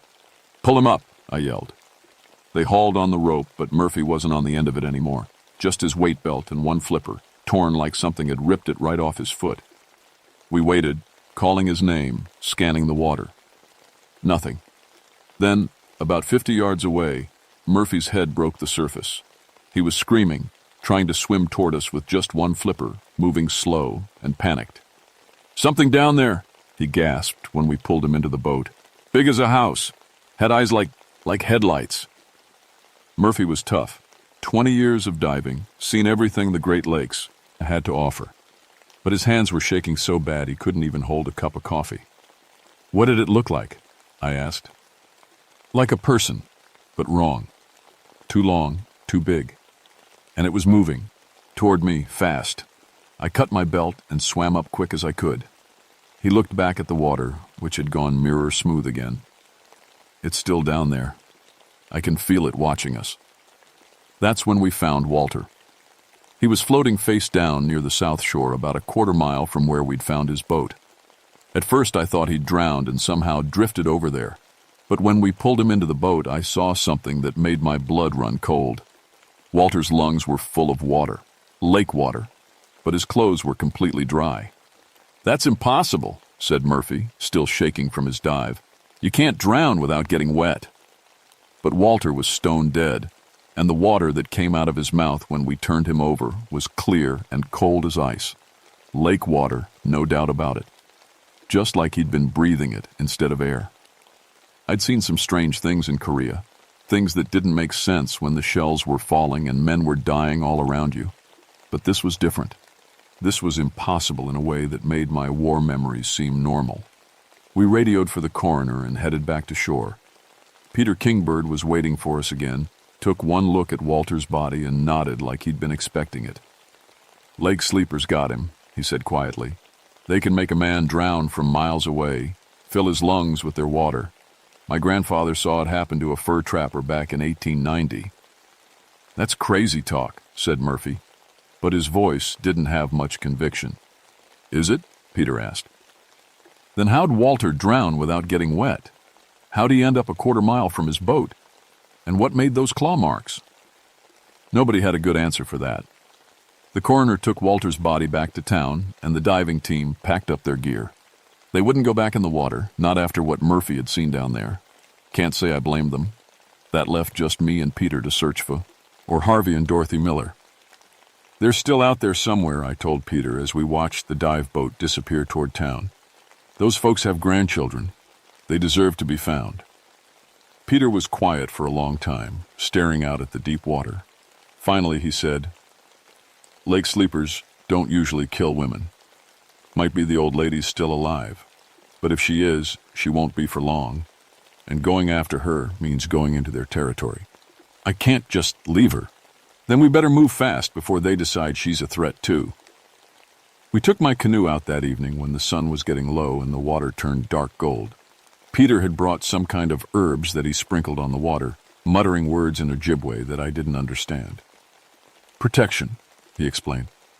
Might help, might not. Lake sleepers are old magic, older than anything my people know how to fight. We paddled out toward the deep water, staying quiet, watching for any sign of the Millers. The lake was still as death, not even a ripple disturbing the surface. That's when we saw the whirlpools, 3 of them, spinning slowly in a line across the deepest part of the lake. No wind to cause them, no current, just water turning in perfect circles, each one about 10 feet across. "Turn around," Peter whispered. "Turn around now." But it was too late. Something big was moving under our canoe, something that made the water bulge up like a submarine was passing underneath. I could feel it through the bottom of the boat, smooth and powerful, longer than our canoe. The thing surfaced about 20 yards away. It looked like a person from a distance, but wrong in every way that mattered. Too tall, too thin, with arms that stretched out like tree branches. Its skin was pale as fish belly, and its eyes glowed with their own light, cold and blue as winter ice. But the worst part was its face. It looked almost almost like someone I might have known, but stretched and changed like it was wearing a mask that didn't quite fit. The creature stared at us for maybe 10 seconds that felt like 10 hours. Then it smiled, showing teeth like broken glass, and sank back under the water without making a sound. "Paddle," Peter whispered. "Paddle fast, but don't splash." We moved as quick and quiet as we could toward shore, but I could feel that thing following us. Every few seconds the water would bulge up somewhere nearby, like it was circling us, playing with us. Just before we reached shallow water, I heard Dorothy Miller's voice calling from somewhere out on the lake. "Help me! Please, somebody help me!" I almost turned the canoe around. Almost. But Peter grabbed my paddle. "That's not her," he said. "That's them, trying to get us to come back. Lake sleepers can make any sound they want, copy any voice they've heard." The voice called again, closer this time, full of pain and fear. "Teddy, I know you're out there. Please don't leave me." It knew my name. The thing knew my name. But Peter was right. We kept paddling, and the voice followed us all the way to shore, sometimes sounding like Dorothy, sometimes like Walter, sometimes like Harvey Miller begging for his life. When we finally pulled the canoe up on the rocks, the voices stopped. The lake went quiet again, smooth as glass, like nothing had happened at all. But I knew something was still out there, watching us from the deep water. Something that had been sleeping down there for longer than anyone could remember, and now we'd woken it up. I didn't sleep that night. Every time I closed my eyes, I saw that thing's face, almost human, but wrong enough to make my skin crawl. Peter stayed by the fire, feeding it dry wood and keeping the flames high. "Light bothers them," he said. "They're used to the deep dark. Fire might keep them away from shore." "How do you know all this?" "Stories. My grandfather, his grandfather, going back 7 generations. They all knew about the lake sleepers. Knew to stay away from the ties. You deep water when the fish stopped jumping and the birds went quiet." Around 3 in the morning, we heard Harvey Miller calling for help. His voice came from different directions. First from the water, then from the woods behind us, then from somewhere up in the trees. But Peter had warned me about the voices, so I just put more wood on the fire and tried not to listen. "They're testing us," Peter said, "seeing if we'll come looking. Once you go into their territory at night, you don't come back."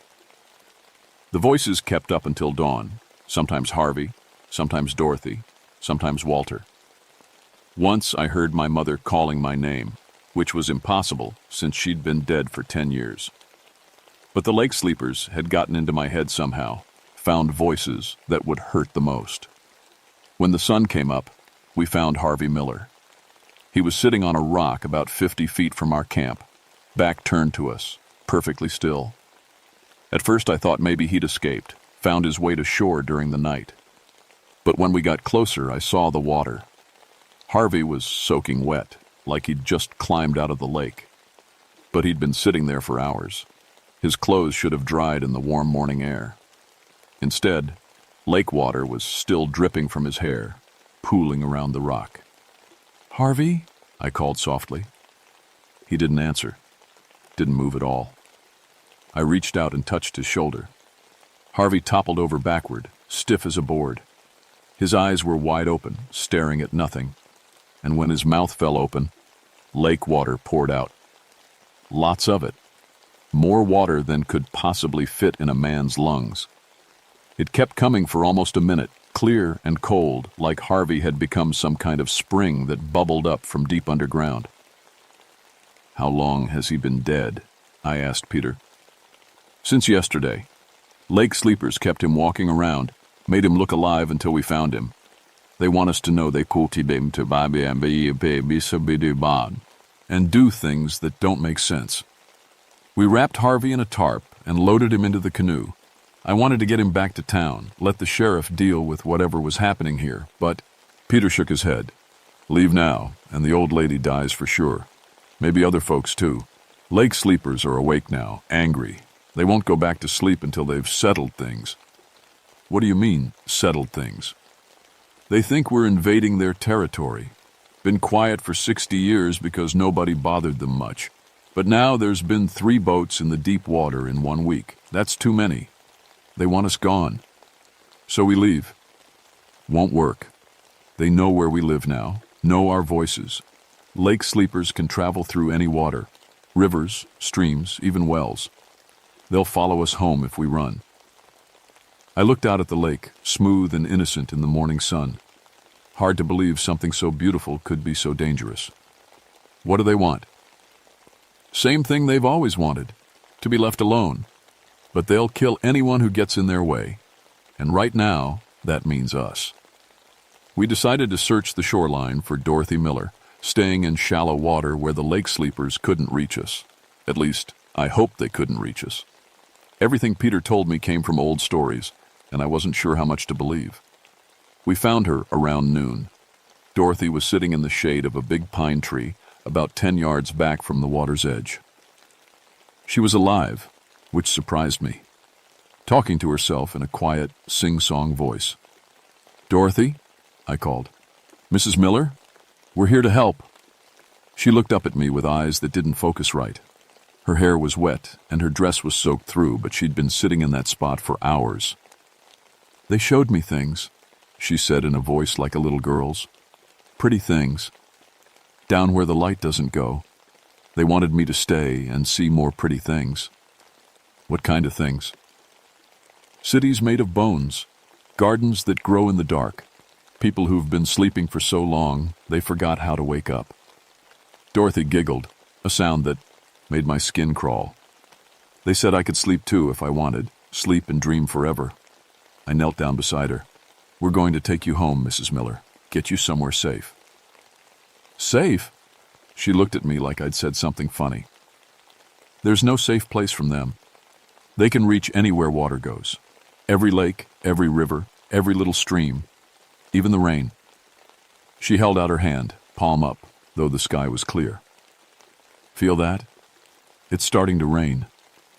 There was no rain, but Dorothy's hand was collecting water from nowhere, filling up like she was holding it under a faucet. "Peter," I said quietly, "we need to go, now."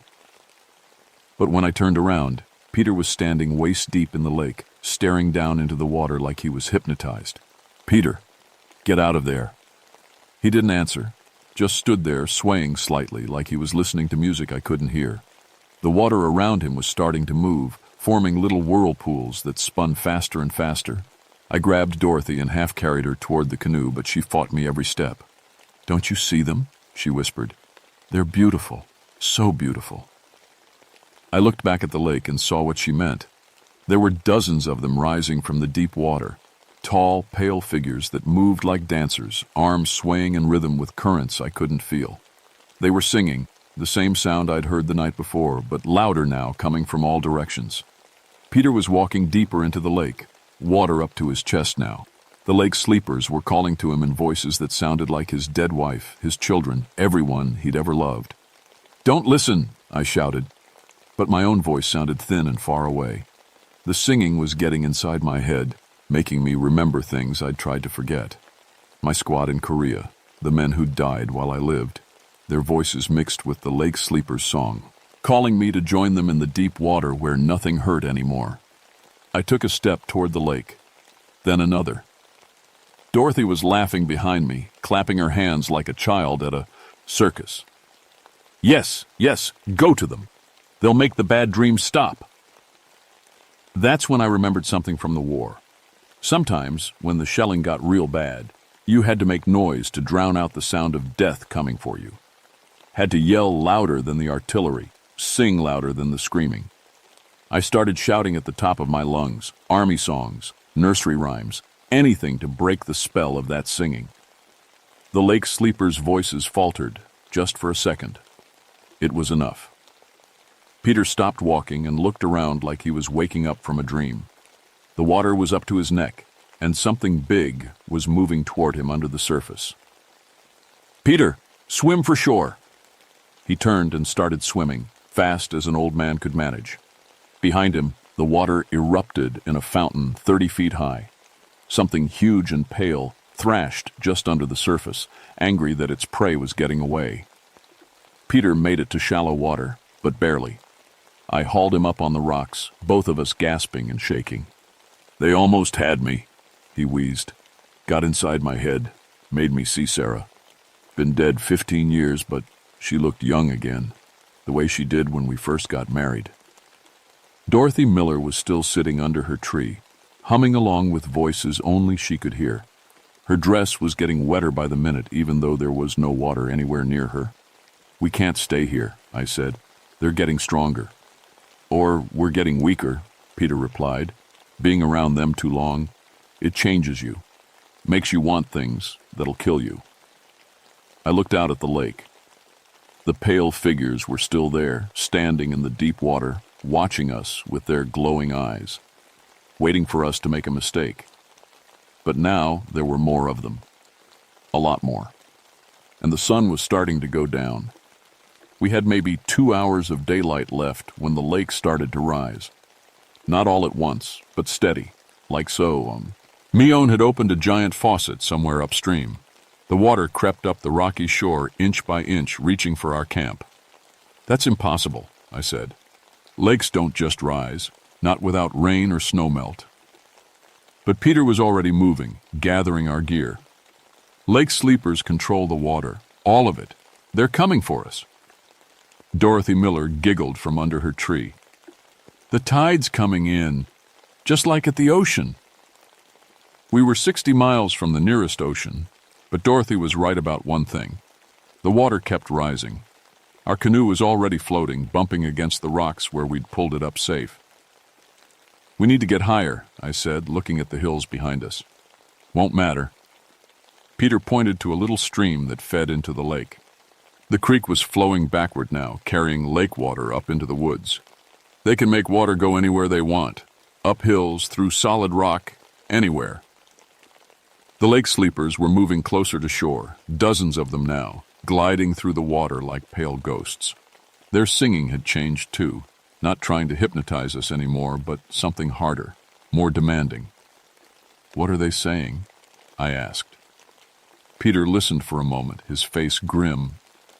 "They want us to give back what we took." We didn't take anything. We took Walter, took Harvey, disturbed their territory with boats and divers and noise. Peter looked out at the advancing figures. In their minds, we're thieves, and they want payment. The water was ankle-deep around our camp now, and getting deeper. I could feel something moving under the surface, not the lake sleepers themselves, but smaller things. Fish, maybe, or snakes. Hard to tell in the murky water. That's when I realized what we had to do. "The bodies," I said. "We give them back the bodies. Won't work. Dead is dead. Lake sleepers want living payment now." "Then what do they want?" Peter was quiet for a long time, watching the pale figures in the water. Finally he said, "One of us has to go to them, willingly. That's the only way this ends." "That's crazy." "Is it?" Look around, Teddy. This whole thing is crazy.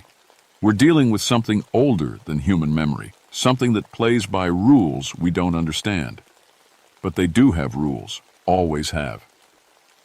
The water was knee-deep now, and Dorothy Miller was laughing as it swirled around the tree where she sat. She wasn't fighting it anymore, just letting it carry her along like she was in a gentle river. Dorothy's already chosen, Peter said quietly. Look at her. She's been changing since we found her. Pretty soon she won't be human anymore. He was right. Dorothy's skin had gone pale as fish belly, and when she smiled, her teeth looked sharp. She was humming along with the Lake Sleepers' song, and the water around her was starting to glow with the same cold light as their eyes. We can still save her. No, we can't, but we can make sure she's the only one they take. Peter started walking toward the water, but I grabbed his arm. What are you doing? What needs to be done? I'm old, Teddy. Been living on borrowed time since my heart attack 3 years ago. You're young. Got a whole life ahead of you. I'm not letting you sacrifice yourself. Then you got a better idea? I did, actually. A crazy idea, but it might work. In Korea, we'd learned that sometimes the best defense was a good offense. When the enemy had you surrounded and outnumbered, you didn't sit there waiting to die. You hit them hard and fast, made them think twice about messing with you. The Lake Sleepers controlled water, but they weren't water themselves. They had bodies, physical forms that could be hurt. Murphy had seen one up close, and it was big, but not invincible. Can they be killed? I asked Peter. Maybe, but not with guns or knives. They're too old, too strong. You'd need something that could hurt the water itself.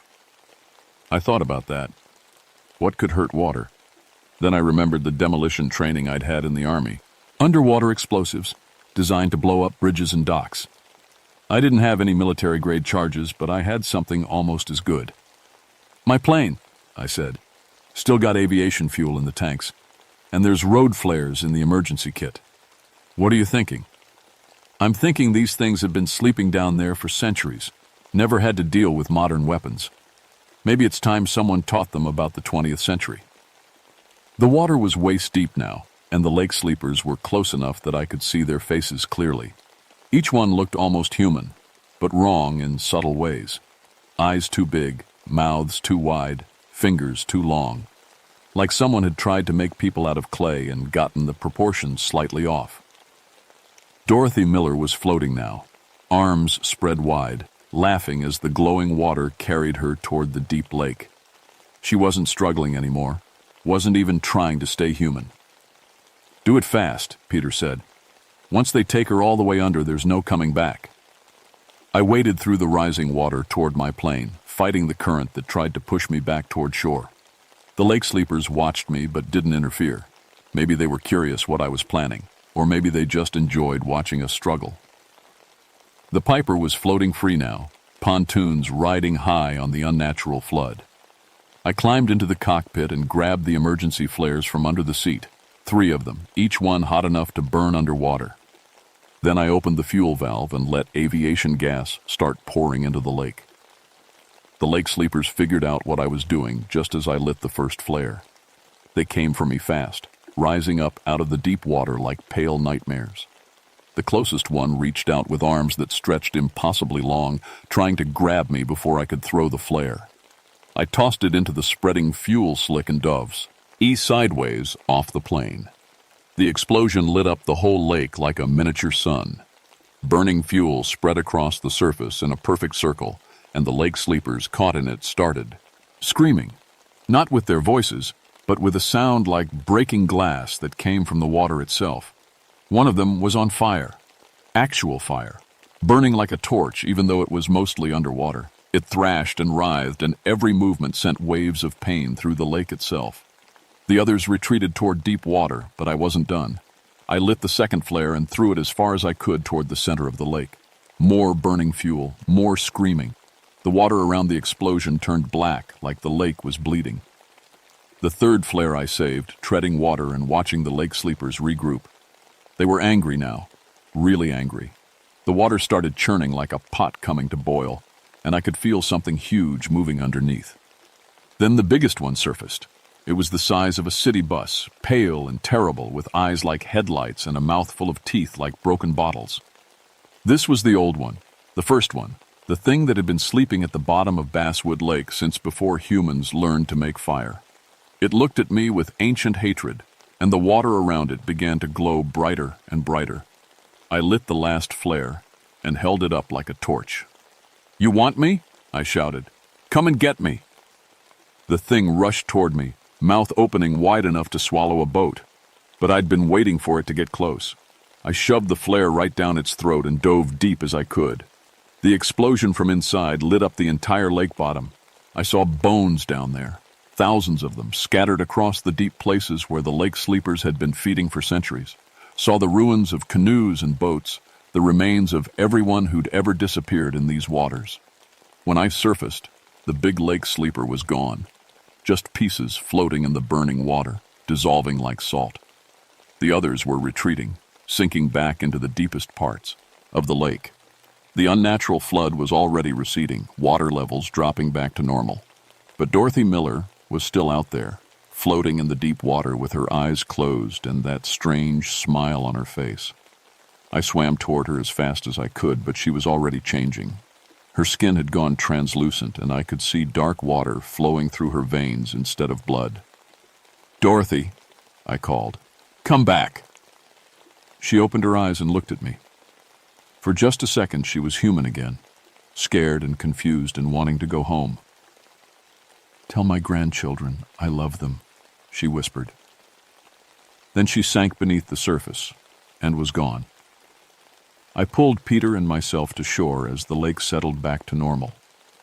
The burning fuel had mostly burned itself out, leaving just a few scattered flames dancing on the surface like fireflies. We found Dorothy Miller's body 3 days later, washed up on a rocky beach 20 miles downstream. The coroner said she'd drowned, but her lungs were full of lake water so cold it should have been ice. And when they examined her blood, they found microscopic organisms that didn't match anything in the biological record books. The official report blamed the whole thing on a boating accident. Walter's boat had capsized in a sudden squall, and the 3 victims had drowned before help could arrive. Case closed, filed away, forgotten by everyone except me and Peter. But I know the truth. The lake sleepers are still down there, sleeping in the deepest parts of Basswood Lake. Fewer of them now, and more careful about showing themselves, but still there, still waiting. I can feel them sometimes when I fly over the water. My compass still spins near the deep spots, and my engine still coughs when I get too close to where their cities lie hidden on the lake bottom. The fishing's been better since that summer. Seems like the regular fish moved back in on. The lake sleepers went dormant again. Tourists come through all the time now, never knowing how close they are to something that could pull them down to the deep places. I've become the unofficial guardian of Basswood Lake. Every few months I fly patrol, checking for signs that the sleepers are stirring, looking for water temperatures that don't make sense, or whirlpools with no wind to cause them. Peter died 2 winters ago. Heart attack, like he always said would get him. Before he passed, he taught me some of the old stories, the protective rituals his grandfather had passed down. I scatter tobacco on the water during the full moon, speak words in Ojibwe that I don't fully understand, but hope will keep the old agreements intact. Sometimes, late at night when the lake is perfectly still, I hear them singing, soft and low, like a lullaby that echoes up from the deepest trenches. It's not the hunting song they used that summer. This one is sadder, lonelier, like they're mourning something lost. Maybe they're mourning the big one I killed, or maybe they're just singing about the long loneliness of being the last of their kind. Either way, I listen and remember and make sure nobody else goes swimming in the deep water after dark. The Boundary Waters are full of old secrets, things that have been sleeping since before the first people paddled these waters in birch bark canoes. Most of them want to be left alone, and I'm happy to oblige them. But every now and then, when the moon is dark and the water is still as glass, I see pale shapes moving in the deepest parts of Basswood Lake. The lake sleepers, dreaming their ancient dreams, waiting for the day when the world forgets to be afraid of deep water. I'll keep watching until that day comes. and I'll make sure it never does.